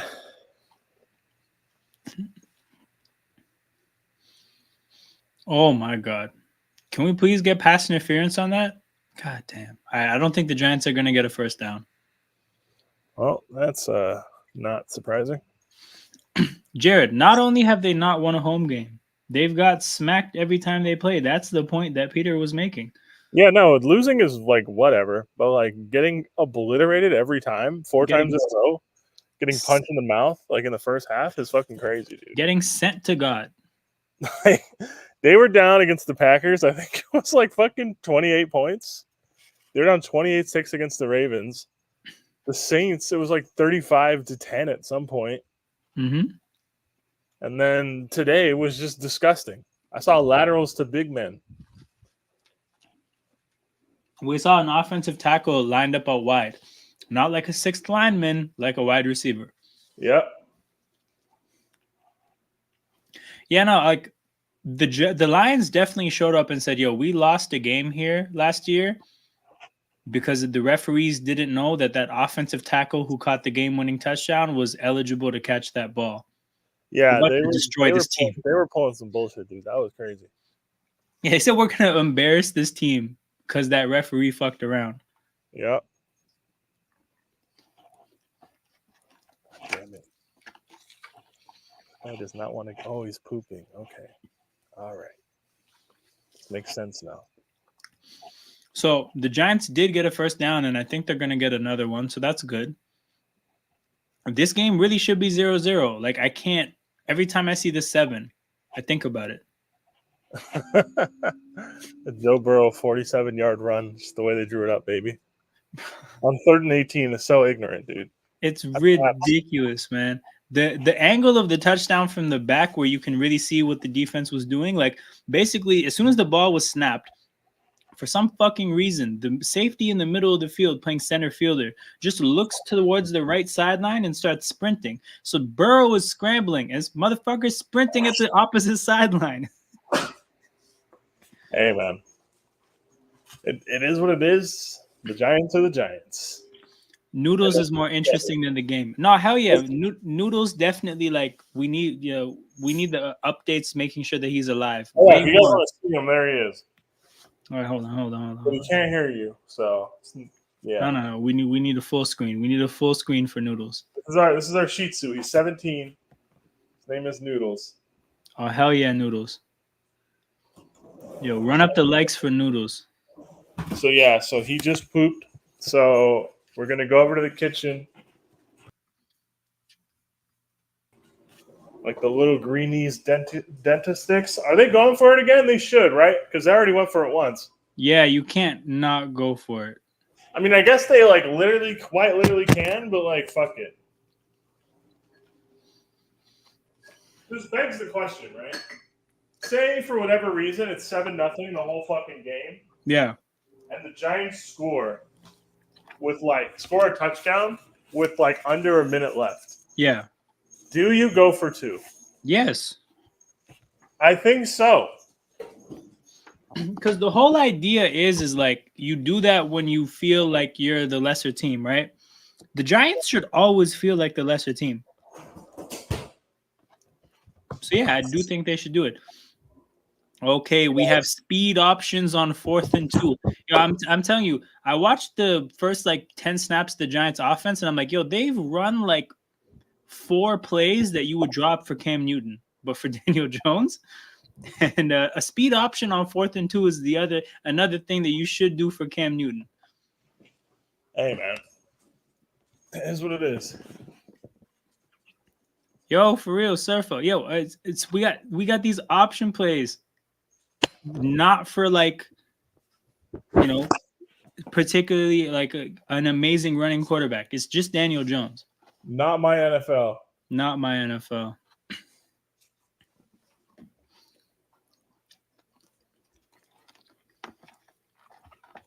Have you guys ever had the Haagen-Dazs pineapple coconut?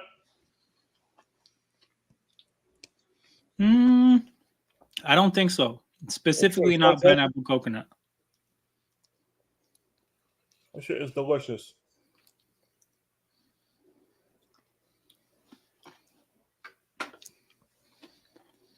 Do you guys agree Mike McCarthy needs to go and Doug Peterson? Yeah, hell yeah. I mean, they're on track to go, so I think it'll happen. I mean, like, yeah, obviously, but like the wider conversation needs to be had about who's running those orgs. True. Yo, why does Tony Khan run AEW and the Jaguars? Like, like that's a lot on one man's plate. Yep. Hey man, I really love these flags on the Giants. This is great. I still can't believe they took away the mango ice cream in my area. We got mango. Hold on. They took mango ice cream out of your area. What type of bylaw is that? Hey, I got the pineapple coconut and the creamy mango in my freezer right now. I'm having both. You're living a good life.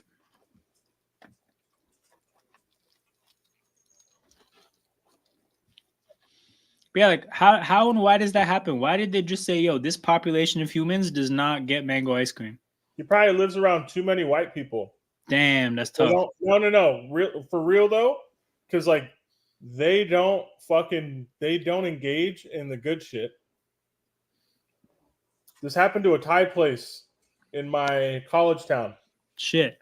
Amazing Thai food. 1 star on Yelp. This is true though. Like, it's a commonly understood thing about certain foods is like you're shooting for like the 3.2 star place. Yep.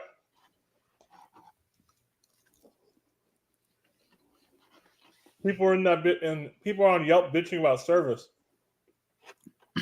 Couldn't care less. I honestly don't care. As long as the food is good.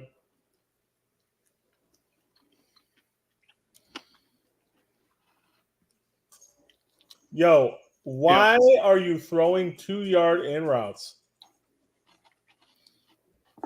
Hold on. I fear a play ahead of me. That's not what they did on 4th and 1, right? No. Oh, thank God. Well, they got the 4th. We're at 4th down.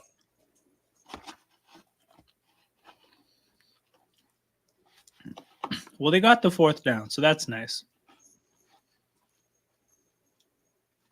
Ooh, Illuminor. He used to be on the Ravens.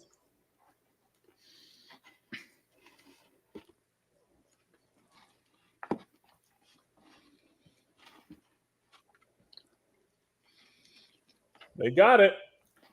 This is super fucked up, though, because, like, when I first saw this game, I was like, yeah, I kind of think I like the Giants here. And then I saw that they're missing 2 of their better players, and I'm like, oh, well, that's done. And then I'm watching this, and I'm like, they still might win this. Dude, because, like, the Bengals play to their comp. Yep. Like, they'll be out there against the Ravens and the Chiefs till the very end. But then, like, they'll be in these random games, and you're just like, what is this team?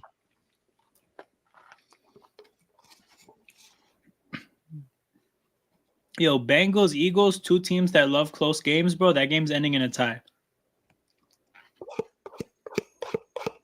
You never know.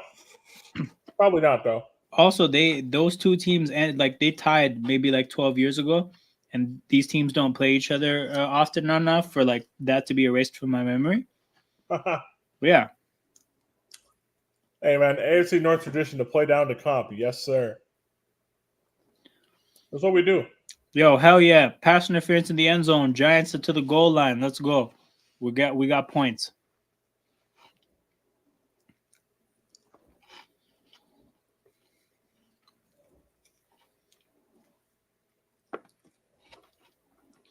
Yo, death taxes and Giants receivers getting hurt. It's a thing.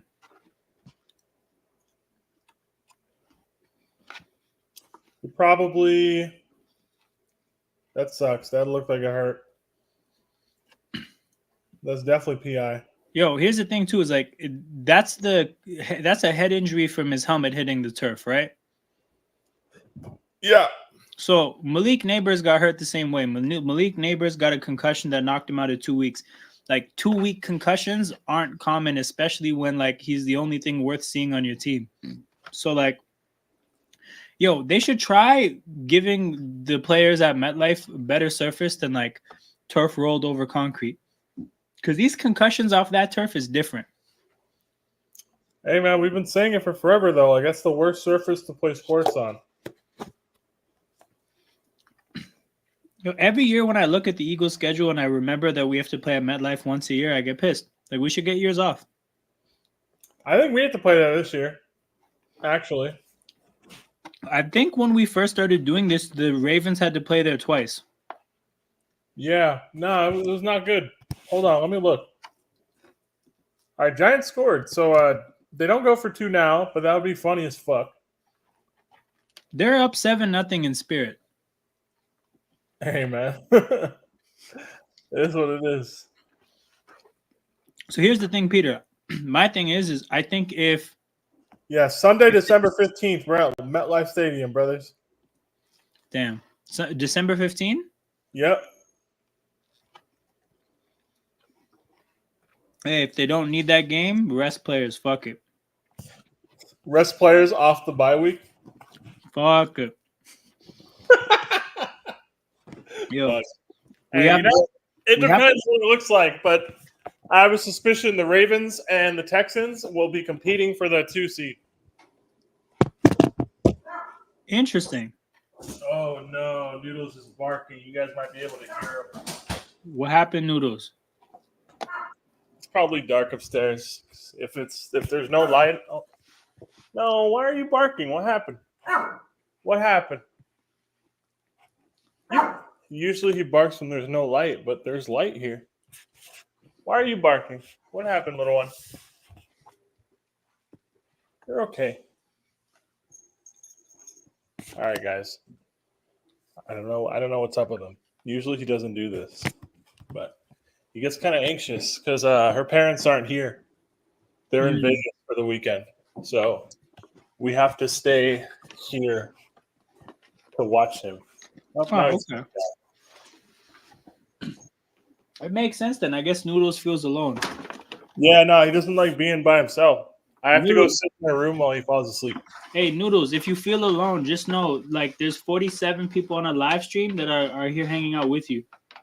Yeah, he can't hear you. But Yeah, I don't think you can, he probably can't hear me or like conceptualize like live streaming, but it is what it conceptualize is. the internet. Yeah, Yeah, that's tough. That's tough.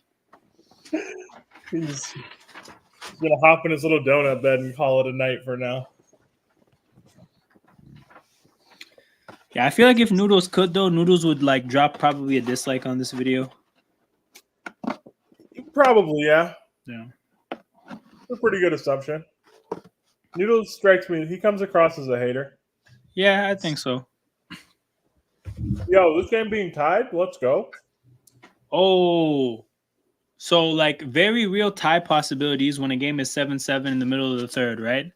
I think we always make a point to predict 2 ties when we do the season predictions. Yes. Yeah. We had Falcons Panthers though. The second one. Like, although we didn't predict Andy Dalton playing quarterback. That's true. That's true. I still like Giants Panthers as the tie. Isn't that a Germany game? Yep. Yo, this creamy mango is so good. Whoever was talking about how it got taken away from their city, that fucking sucks. Oh, Surfo. That's tough. That's super tough. Prime says, dang, Noodles doesn't even know he's famous. Yeah, Noodles has no clue. Yeah, he's a dog. Why the fuck would he know? He's a 17-year-old Shih Tzu. He doesn't give a fuck.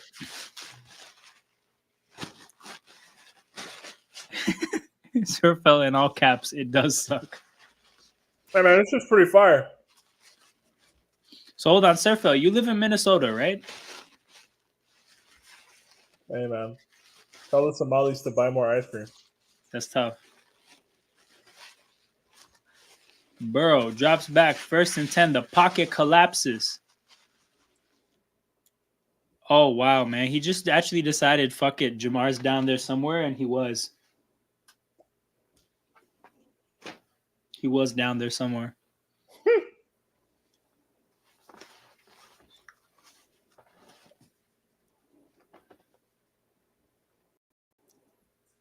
Oh, fuck, man. We might get points. That's not good. Might be 7-3 Giants. So I think if the Giants win or the Bengals win by more than 7, they should just go back and erase that Burrow touchdown from history.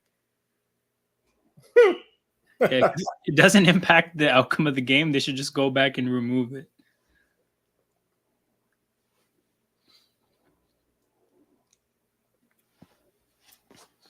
I'm feeling a missed field goal here. Ooh, that'd be sensational. A bad hold.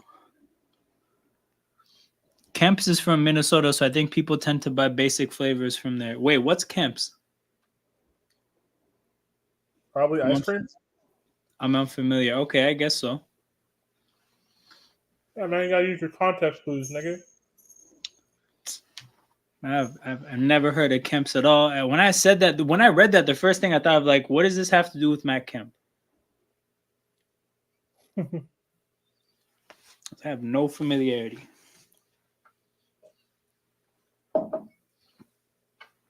It's a dairy company from Minnesota. Okay. Damn, we got Minnesotan dairy. Okay, so King from Pittsburgh is familiar as well.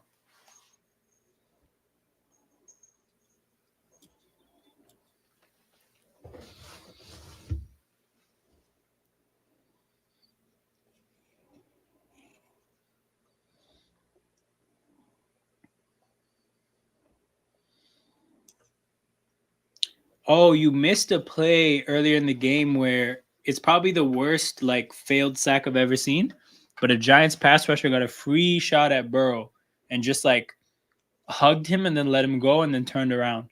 It was weird. What? That sucks. Yeah, like I think what happened is he thought he forced a fumble, right? So literally he hugged Burrow, thought he forced a fumble, turned around to look for the ball. Whole time Burrow had the ball and just ran the other way. Damn. It was crazy. It didn't cost them anything because they forced a punt a couple plays later, but actually it hurt my heart watching that shit. He's probably gonna get clowned in film all week. Yep. Well, so the Bengals got a first down around the 10, so it's first and goal. We really need the Giants defense to hold strong here. Although there is a penalty that looks like it'll probably be something bad happened with the tackle. I didn't see if it was like a horse collar or anything. I don't really know what happened, but the referee was looking at the tackle. I mean, I guess they're gonna call that a hip drop, maybe. Is this the first hip drop tackle I'm ever gonna see in front of my own eyes? No, I think they picked the flag up.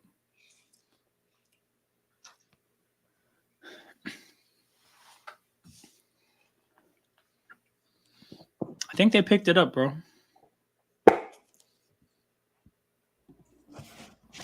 If ESPN still does come on, man, he'll be on it. Yeah, for sure. With Berman and Tom Jackson, I Yeah, think they put them on ESPN Plus. true. Yeah, ESPN's funny. I saw that they hired Cam Newton.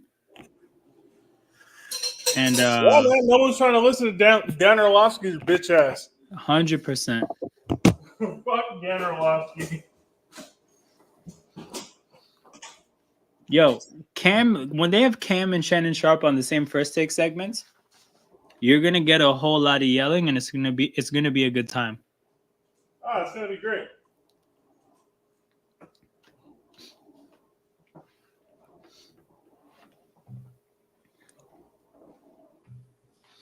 A very Daniel Jones throw by Burrow. Yeah, that's the thing. Like between the two of them, we've seen some bad ball today.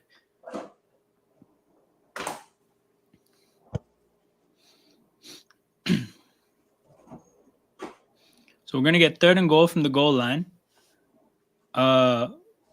Surely if you're Cincinnati, if you get stuffed here, you have to put your pride to the side and kick this field goal, right?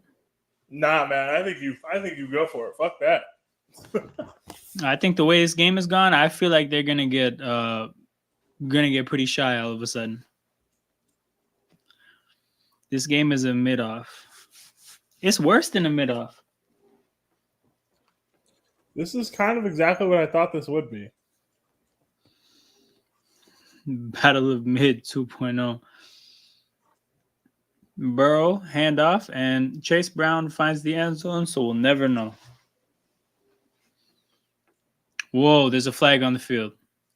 Oh, the Bengals are walking back, holding on third and goal from the 1 to set up third and goal from the 11. God damn. Let's go. Bruh, that's a fucking back-breaking penalty. All right, so it's a left guard pulling to the right. Let's see what he did. Oh, hell yeah. Held the fuck out of the guy that was right beside the running back.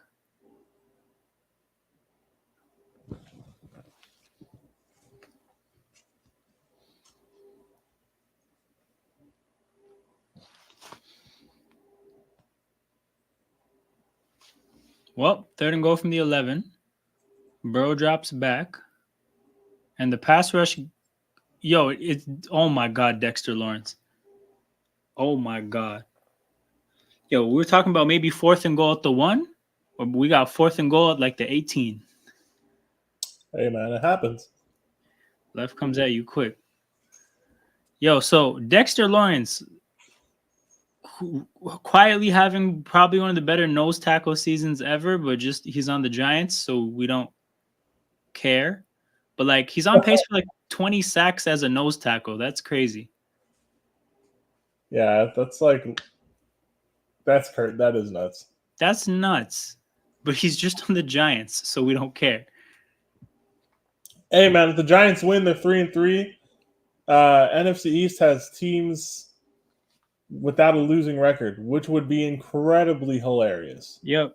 For a team that like as far as for a division which as far as the eye test goes, like sucks. Yep. Yo, he tossed Joe Burrow like Joe Burrow was a little kid.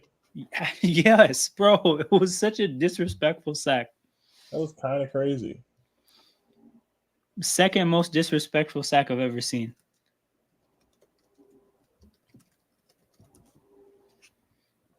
Well, the Giants holding out of the end zone, so you're only down 3.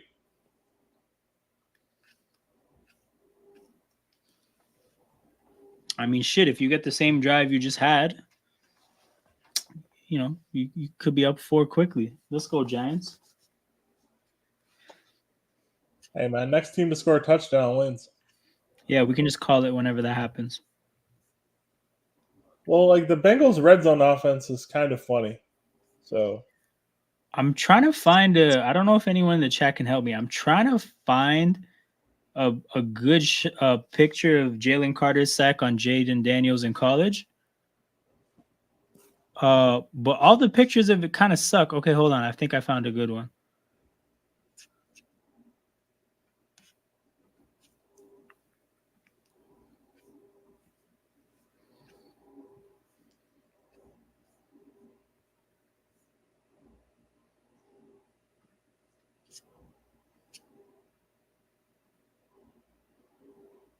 So this is the most disrespectful sack I've ever seen. Dexter Lawrence's is probably number 2. This was wild. Like he just literally picked the quarterback up and held his hand up. That was the sack. that's crazy. Nah, that's crazy. Now they're division rivals in the NFL. I'm trying to see that recreated.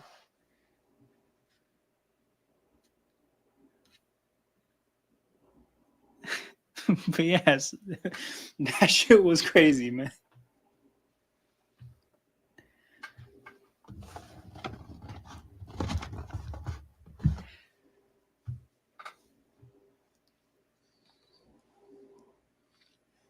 Surfeld King, had you guys seen that before? Because yeah, that was I couldn't believe it happened when I saw it.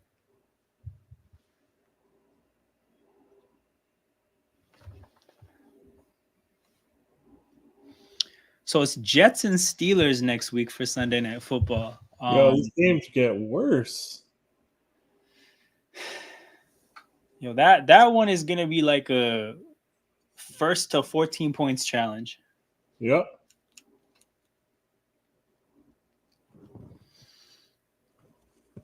Yeah, man, that was the year that Georgia was just going around disrespecting teams.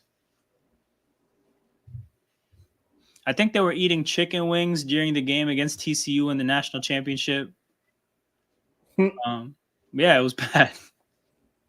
I remember that national championship. I stopped watching after like the first quarter. Yeah.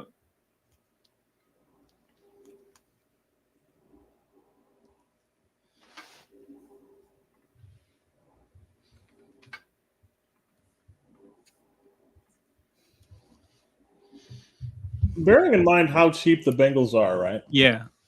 Is there any universe where like Zach Taylor gets fired after this year? So you're saying that in the context of like they wouldn't fire somebody and want to pay them and then pay another head coach, right? Well, that, but also like they're technically not that far removed from the Super Bowl run. Yeah. You know?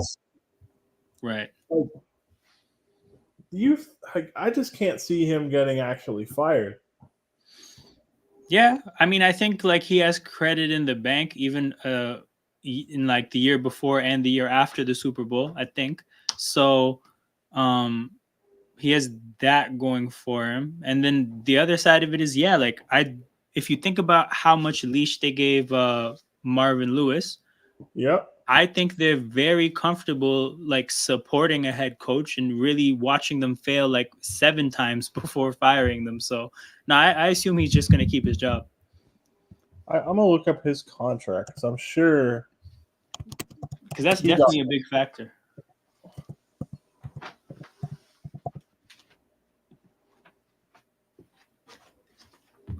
Oh, he's only there through the 2026 season. So yeah, he probably would get retained because they wouldn't want to pay a guy out for 2 years of service. Yeah, it would be a make or break year for next year.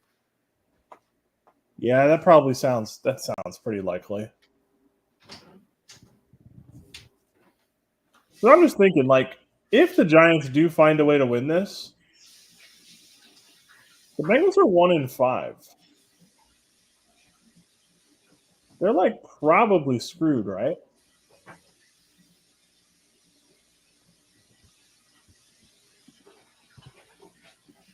Let me look this up. The 1-5 team made the playoffs.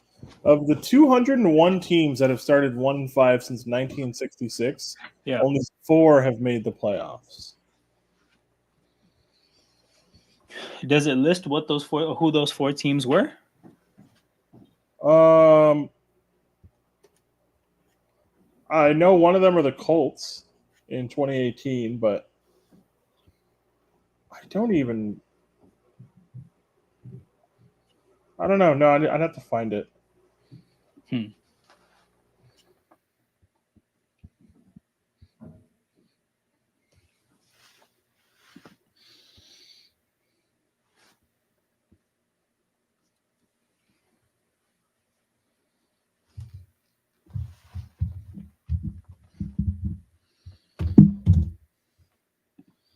Yeah, Jared, it would be crazy if this game just like has a sensational ending somehow. Like from this point onwards, they just start trading touchdowns, these two teams. It'd be super funny. Yeah, it'd be amazing.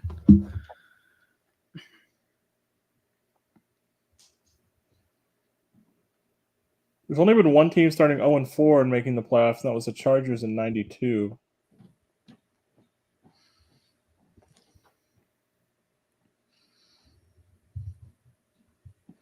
You said that stat you brought up of 4 teams. That was, you said 1-4 or 1-5? 1-5, 4 teams have made it. One of them was the 2018 Colts and Andrew Luck's last year. Yeah.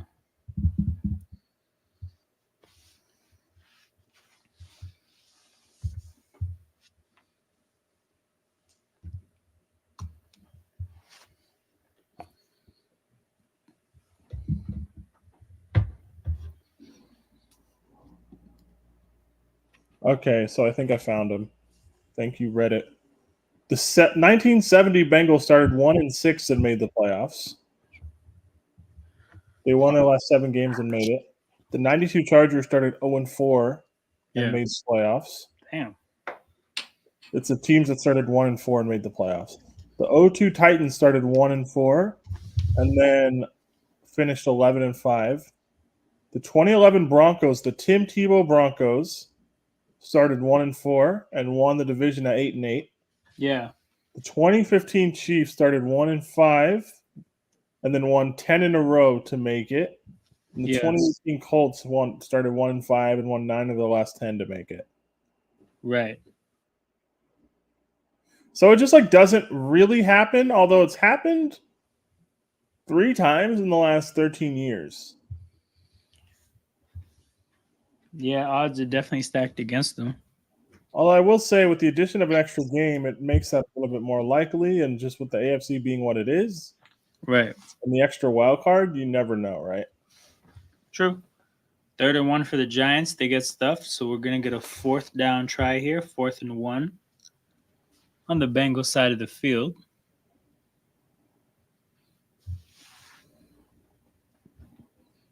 Surfel, it's time for a speed option.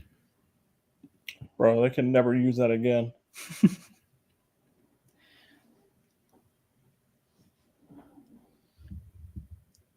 Yo, they're showing the next gen stats to say that it makes sense to go for this 4th down, as if this is a controversial decision.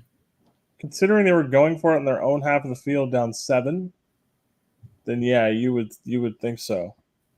Oh hell yeah! Quarterback sneak where he barely gets it. Let's go. Hey man, the NFC North might be the best division so far. I don't really know, but that's probably true.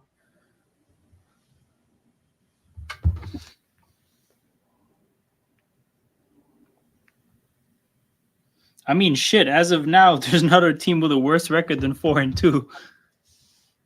What the hell? I didn't notice that. That is true. God damn.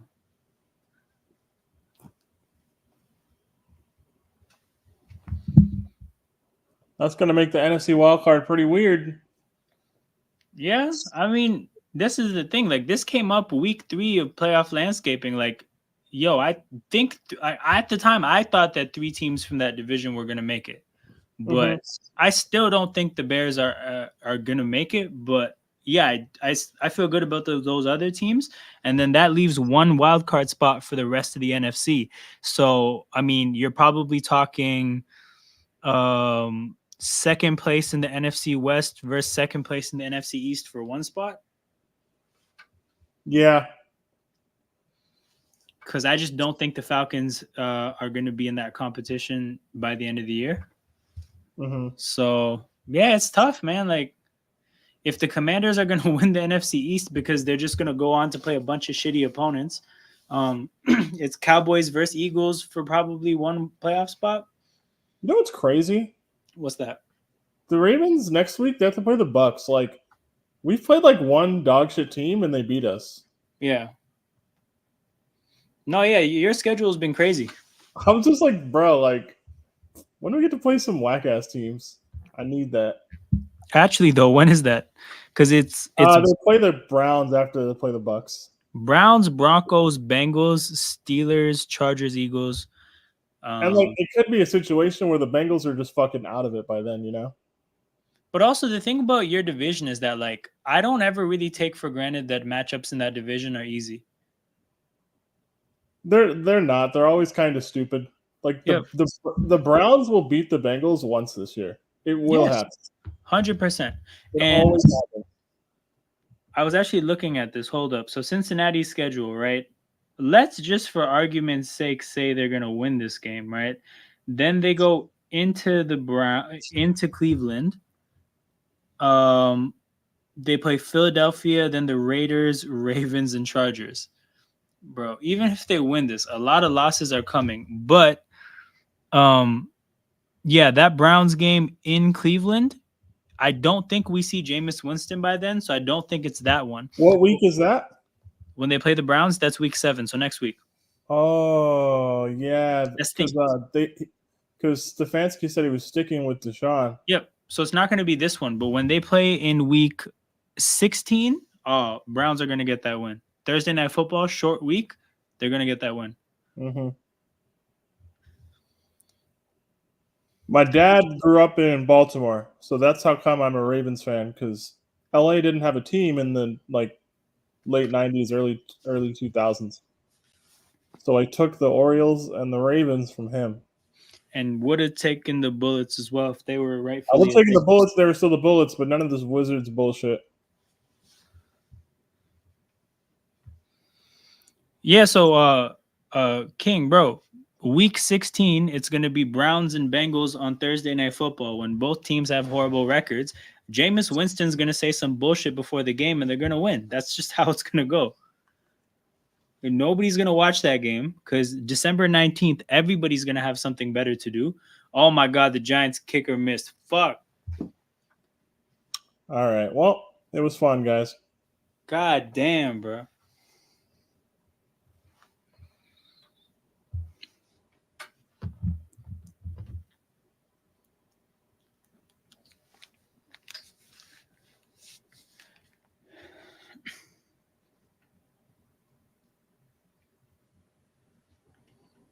Oh yeah, you missed that by a good distance too. I might have to hate watch on both teams. Nah, bro, the hate watch with this game is that you hate yourself for watching it. That's what it is.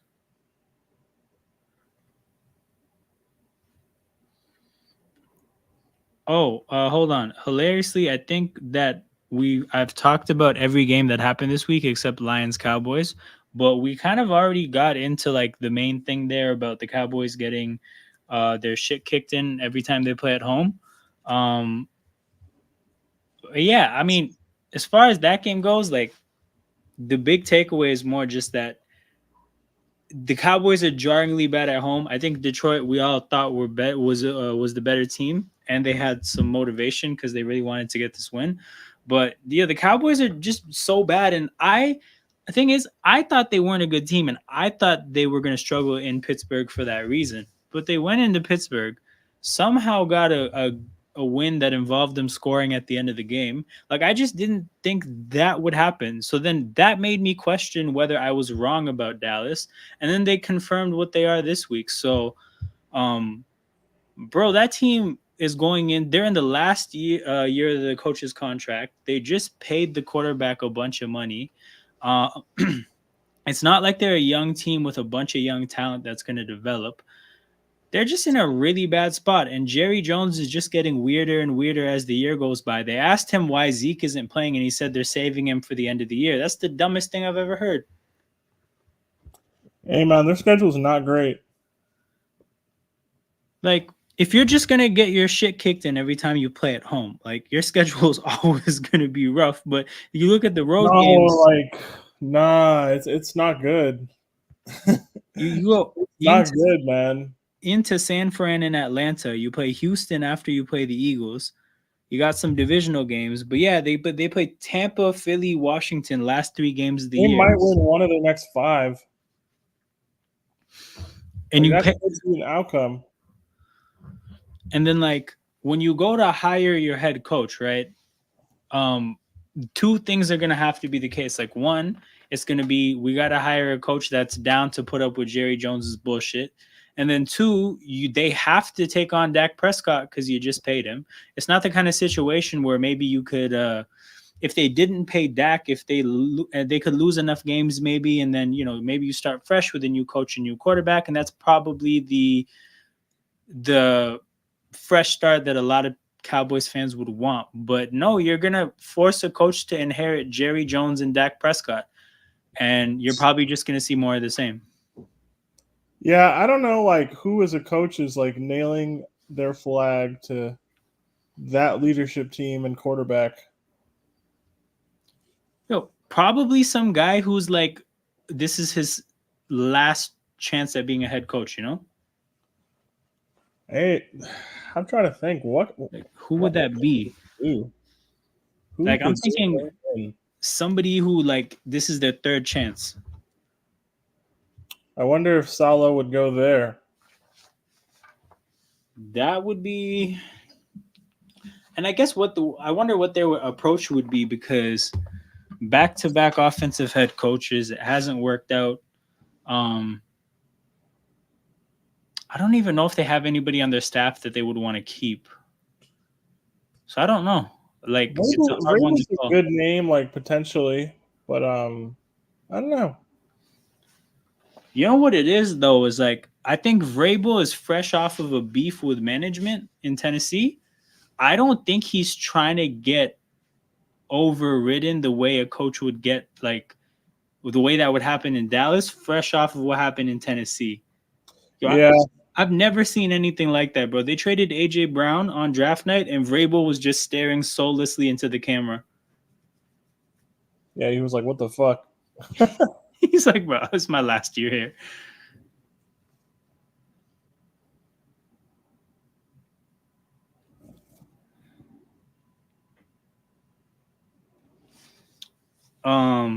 But yeah, so it's like the popular free agent head coaches now are Vrabel and Belichick. Neither of them would put up with Jerry Jones's shit. So you have to start thinking elsewhere. If you're Vrabel and like the Bears season doesn't work out, why wouldn't you just go there? That's the one, yeah. Like, why would you use all your cachet on the Cowboys job when like Eberflus could be in a situation where he goes 9-8, misses the playoffs, comes 4th place in the division, and gets fired? Yeah. You know, Yep. like why wouldn't you then be like, hey, I'll take Caleb Williams and this GM who's clearly like shown the ability to put a talented roster together. Yep. And Why would you're stepping into a team that's invested a lot in the defense specifically. Like as a defensive head coach, your concern might be that you get not enough resources no, you got sweet players to shine. But no, man, the Bears love spending on the defense. Yo, Brian Burns just fucked Joe Burrow up. Yeah, Jesus Christ, is he good? Yo. Oh my god. Yeah. The Giants are mean to quarterbacks, man. You love to see it. Oh, I thought they're gonna throw a flag on that for sure. 100%. I don't know like why. I just feel like when people get hit too hard, they have to throw a flag. Yep. Tomorrow's Aaron Rodgers hate watch is going to be excellent. Hope the Bills run up the score. Yeah, that's just going to be a fun watch to see what the hell the We're Jets doing look the like. watch along tomorrow, right? So I'm actually not doing a watch along. I can't do it tomorrow. Okay. But yeah. So actually, it's Canadian Thanksgiving tomorrow, so I'm with the family. Hey man, that's what's up. So that's what we're up to, bro. You guys are gonna have. We're all gonna collectively enjoy. Hopefully the Jets looking like a hot The mess Giants on have been Monday night. absolute criminals this game, right? Who? And the Giants, Yeah. absolute criminals in this game, and they're down 3 with a Yes. chance to win this game. Yes. No, like the Bengals deserve so much punishment for what they've done in this game. This has been one of the most criminal watches of the season, actually. This is exactly what I thought it would be. Yeah. So I'm appreciative of that, but also this is crazy. No, like it's games like this where if I wasn't somebody who had a pocket of humans on the internet that were down to watch a game with me, like I would not be watching this game right now. We get Giants Steelers Monday Night Football in 2 weeks. Other people have Giants Steelers Monday Night Football in 2 weeks. I personally, I don't. Oh, I'm not gonna watch No, that. hell no. I'm. Oh wait, no, I'm gonna be in Hawaii. Yeah, fuck that shit, dude. I am not tapping in. So in Hawaii, that would be like what? That would be happening at like noon on a Monday. 3:15. Oh, okay, true. 3:15. Yeah, probably. Yeah, man, I am not watching that. Sorry. Call me a casual. Say I don't love the game like that. I agree with all of you. If you How think far? I'm vacation watching Giants Steelers? Get fucked, dude. How far of a flight is Hawaii from you? Like 6 hours? Oh, that's light. I mean, manageable. I mean, it is what it is. It's the same as like flying to like Boston, for example. Yeah. Okay, interesting. Because I know, like, I think the flight. So I went to Hawaii as a kid. I think it was like an 11-hour flight for me. Oh yeah, no, it's 6 for me. Pissed me the fuck off. Yeah, I'm too young to appreciate what like a place like Hawaii is. I just hate my life on the plane. Yeah, man, 11 hours on a plane as a kid, fuck that. Yo, that's the longest for like by far too. Because even if I'm going to India, it's like 7 hours to London and then 7 hours to India. 11 hours is fucking punishment. Yeah, that's too much. No. But yeah, Hawaii 6 hours for me. Boston 6 hours. Europe's like, well, London's like 12. Oh, Burrow's in the tent, so let's see what happens. God damn! If Burrow's in the tent, that means if the Giants get a field goal, we're definitely getting a tie. I don't know if that's true either. Actually, hold up. No, what's his name? The Bengals backup is decent, right? Browning, is he still there? Yeah, I think so. All right, we might be lit then. Yo, watch Browning show up and play a better game than Burrow and Daniel Jones. Hey, man, Browning runs for a 50-yard touchdown. Oh, yeah, I remember Browning last year. He kept throwing to the white receiver. I forget what his name was. Hey, man, we know what you are. Hey, man, you're going to Cali in 2 weeks. Big up. I won't be here, but that's what's up. Hell yeah. I'll be in Hawaii. Where are you going in Cali?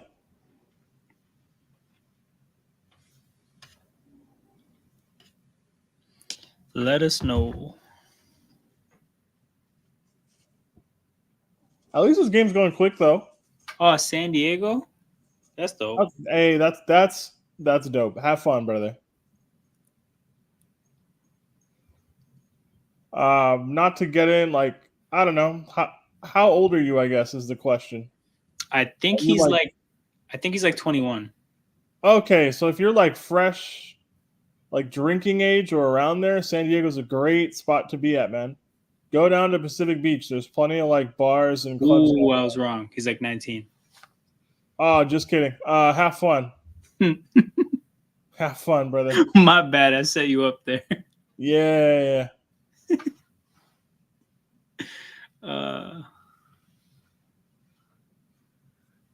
Oh, shout out to Rooney Mara. I would also enjoy having both sides of my family owning an NFL team each. Yo, that's a thing? I didn't know. I didn't know that those families were tied together. That's nasty. Putting them on Monday Night Football is crazy work, though. Yeah, it's disgusting. You got Justin Fields and white Mike Vick. I'm good. Yo, I gotta have Mike Vick do the coin toss for Do that you one. think we see the speed option at any other point in this game? I hope so. You know what's crazy, by the way? If the kicker just didn't miss, it'd be a tie game. Yo, it would be a tie game. Oh, we got 3rd and 3. How much you guys want to bet they end up in 4th and 1? Hey, man. I hope not. Well, fuck it.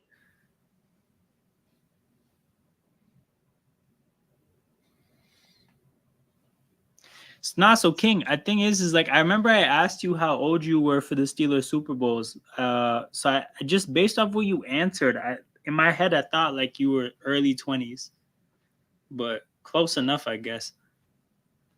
But yeah, man. If you're 19, enjoy San Diego. There's cool restaurants, cool shops. Although I will say, like, if the weather's cool, like if we're talking mid to low 70s during the day, Yeah. it's a nice place to be. The weather doesn't cooperate, then like it is what it is. Yeah.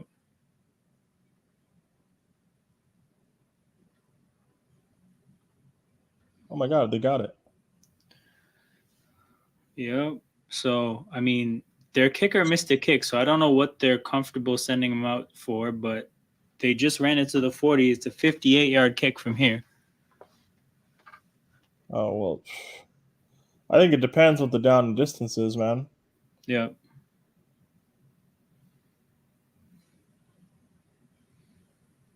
Because like trolling aside, right? Yeah. They are 2-3. You can play for overtime. Yeah. But that would like. Do we think the Giants are going to make the playoffs? No. Right. But like, could they still? Like, obviously, yeah. Right. All right, so Daniel Jones got the Giants into 3rd and 2. What are the odds they end up in 4th and 1? I hope not, man. If it's 4th and 1, I think you kick it.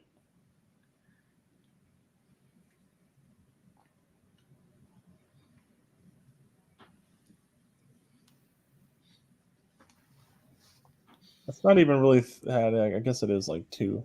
Say it's like 1.5. But it's like 2 yards, I guess. They have it marked. It definitely looks like even less than 1.5. They have it marked as 3rd and 2 though. Handoff up the middle. Tracy slips, and it is definitely 4th and 2 now. Oh, what do they do?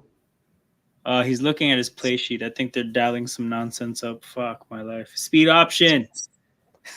All right. Don't spoil it for me, chat. Okay. Oh goddamn! But they just put the camera on the kicker's face as he looks at the field, trying to see if it's his job to run on the field. And well, they're going for it. So no spoilers from this point onwards. Even if that guy didn't slip on that 3rd down run, he was getting lit up. Yep. Okay, well, blankly stare ahead regardless of what happens here. Poor kicker, man. Oh, it's Greg Joseph. I don't feel bad for you. You've been kicking in the league for forever. You used to be on the Vikings. Take it back. All right, let us know where you're at in the game. It's 4th and 3, 6 seconds on the play clock. Some dude just ran in motion, and here we go. I hate that play call. Oh, fuck. I hate that. Yo, we came all this way hoping maybe we'd get an interesting ending, one worth watching, and then we're just gonna see the Bengals. I don't know, probably punt the ball with like 20 seconds to go or something like that. I hate that play call.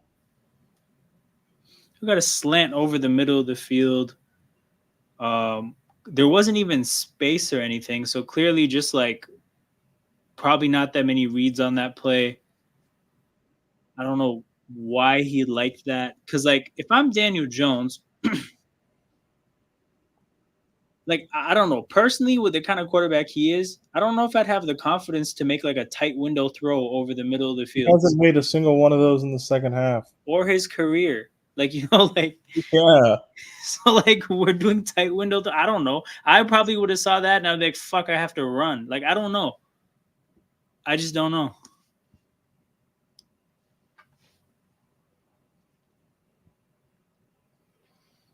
DB all over him and everything, man. That sucked. That sucked to watch, man. I hate that for myself. Yeah, that was really shitty. Yeah, fuck. Oh well. On the bright side, this shit's almost over. For real.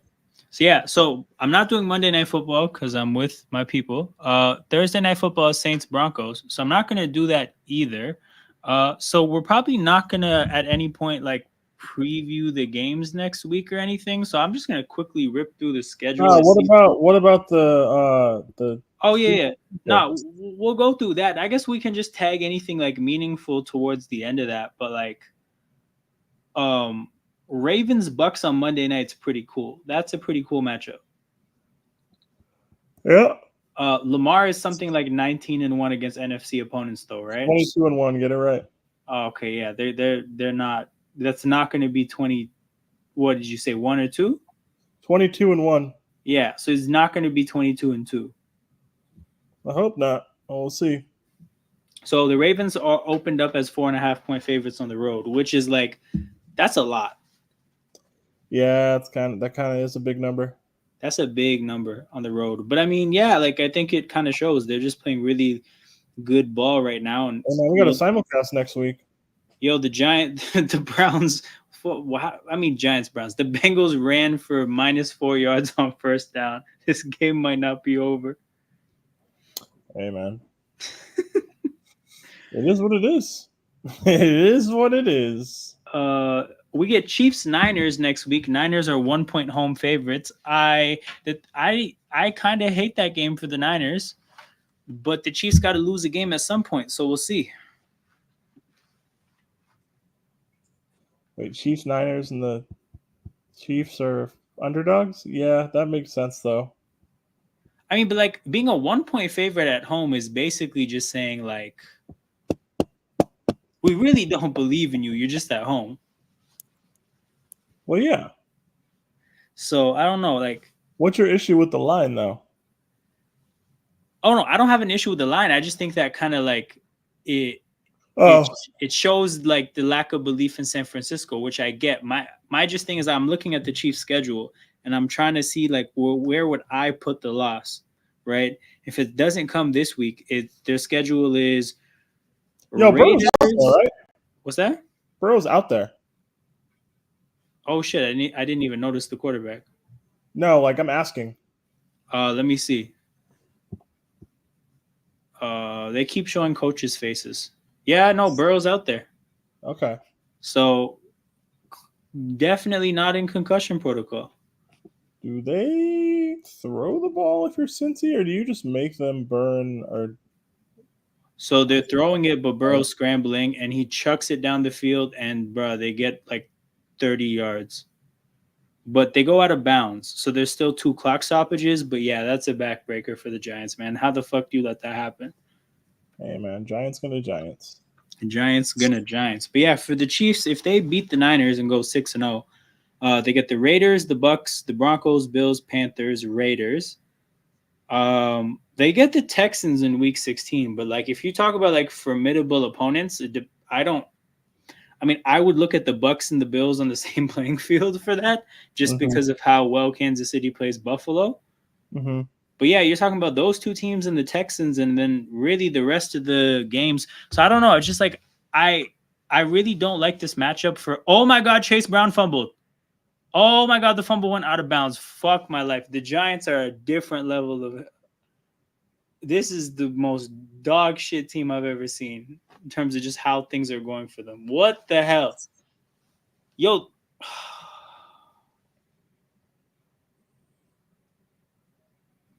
Yo, he fumbled so clearly. The ball's just there, and then bodies fly into it, and it goes out of bounds. Oh, the game's over, right? It's first down, Cincy. Yeah, I mean, yeah. Oh well, Giants tried, but they lost. Big up, everybody. I'll see you on Tuesday for the tier list stream. Hell yeah. Enjoy the rest of your weekend. And I would say enjoy the Monday Night Football tomorrow, but that game might suck too. All right, take care, Peter. Um, yeah, we're just gonna roll with this for the last little bit, but to look at next week's game, I don't know. The Niners Chiefs. I kind of feel like so the Eagles beat the Chiefs last year on some like we want to beat them after we lost to them in the Super Bowl. I don't know. Maybe the Niners win. Maybe the Niners win. I think if I have to pick one, I mean the Chiefs got to lose at some point. So maybe it's this one.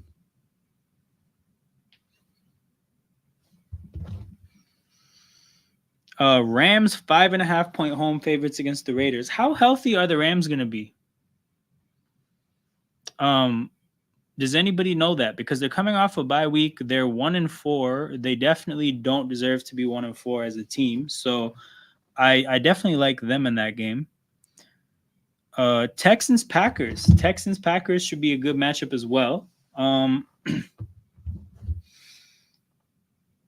Yeah, I mean, damn. Okay, we got Lions Vikings at the same time.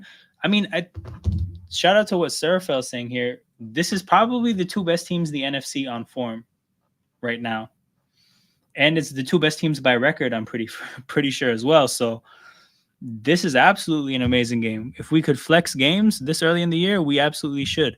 Vikings are 2-point home favorites. But damn, Goff against Darnold being in a showcase game in terms of just the two best teams. That's a sensational outcome, man. Like who would have predicted that? Browns Bengals, yuck. Dolphins Colts, yuck. Bills Titans, disgusting. Eagles Giants, disgusting. Patriots Jaguars, what in the fuck? Okay, hold on. So Browns Saints, ass. Eagles Giants, ass. Patriots Jags, Titans Bills, Dolphins Colts, Bengals Browns, so Commanders Panthers. There's 7 really bad games this week. There's 7 really bad games. 2nd and 3 for the Bengals here after, and they're gonna call a timeout. Yeah, next week is kind of rough.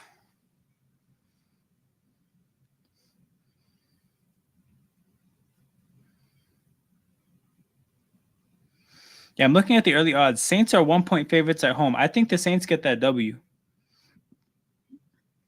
That's my prediction for that game. I think Rattler gets the. Ooh, I just remembered it's Rattler. But Saints have lost 4 games in a row. I think the streak's got to end though. I think they probably win that.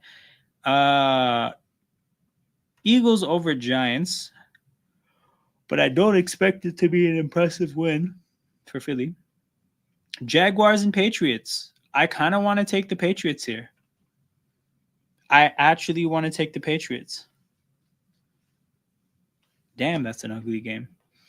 Titans, Bills. Give me the Bills. Colts are 3.5 point favorites. Yo, they scored a touchdown. Damn, that's crazy. How are the Colts only 3.5 point favorites? Anyways, it's Jover. Okay, we're gonna call the stream here, people. Shout out to everybody that's been watching. Basically, this game is over under 3 hours, which is really impressive. This has been a quick game. Shout out to these two teams for making that happen. But yeah, there's 42 people tapped in, so a lot of people from the raid stayed with us. Shout out to you guys. If you guys like the content, make sure you subscribe to the channel. Like the video while you're at it. Those are like the most important ways of important kinds of engagement on YouTube. So if you want to support content and help channels get bigger, that's the best way to do so. Hit the like button, subscribe to the channel, leave comments, leave chats. Just any kind of engagement helps, even dislikes. So if you guys, again, enjoyed this content for a better part of over an hour now, all the people from the raid, make sure you guys hit the like button and subscribe to the channel. I'll be back on Tuesday or maybe Wednesday because I think I'm going to be doing the Raptors game, but that game might be ass. I don't know. Tuesday or Wednesday, I'll be back for playoff landscaping. And yeah, won't be doing Thursday, but we'll be back Sunday after that. So the next 2 streams, we got a midweek stream and then a Sunday stream. So that's the next times I'll be live. If you don't want to miss out, make sure you guys hit that subscribe button, people. That's how we're going to close the stream. It's been a good week of football. Hope you guys had fun watching the stream as much as I had giving it to you guys. I'll see you guys midweek. Take care.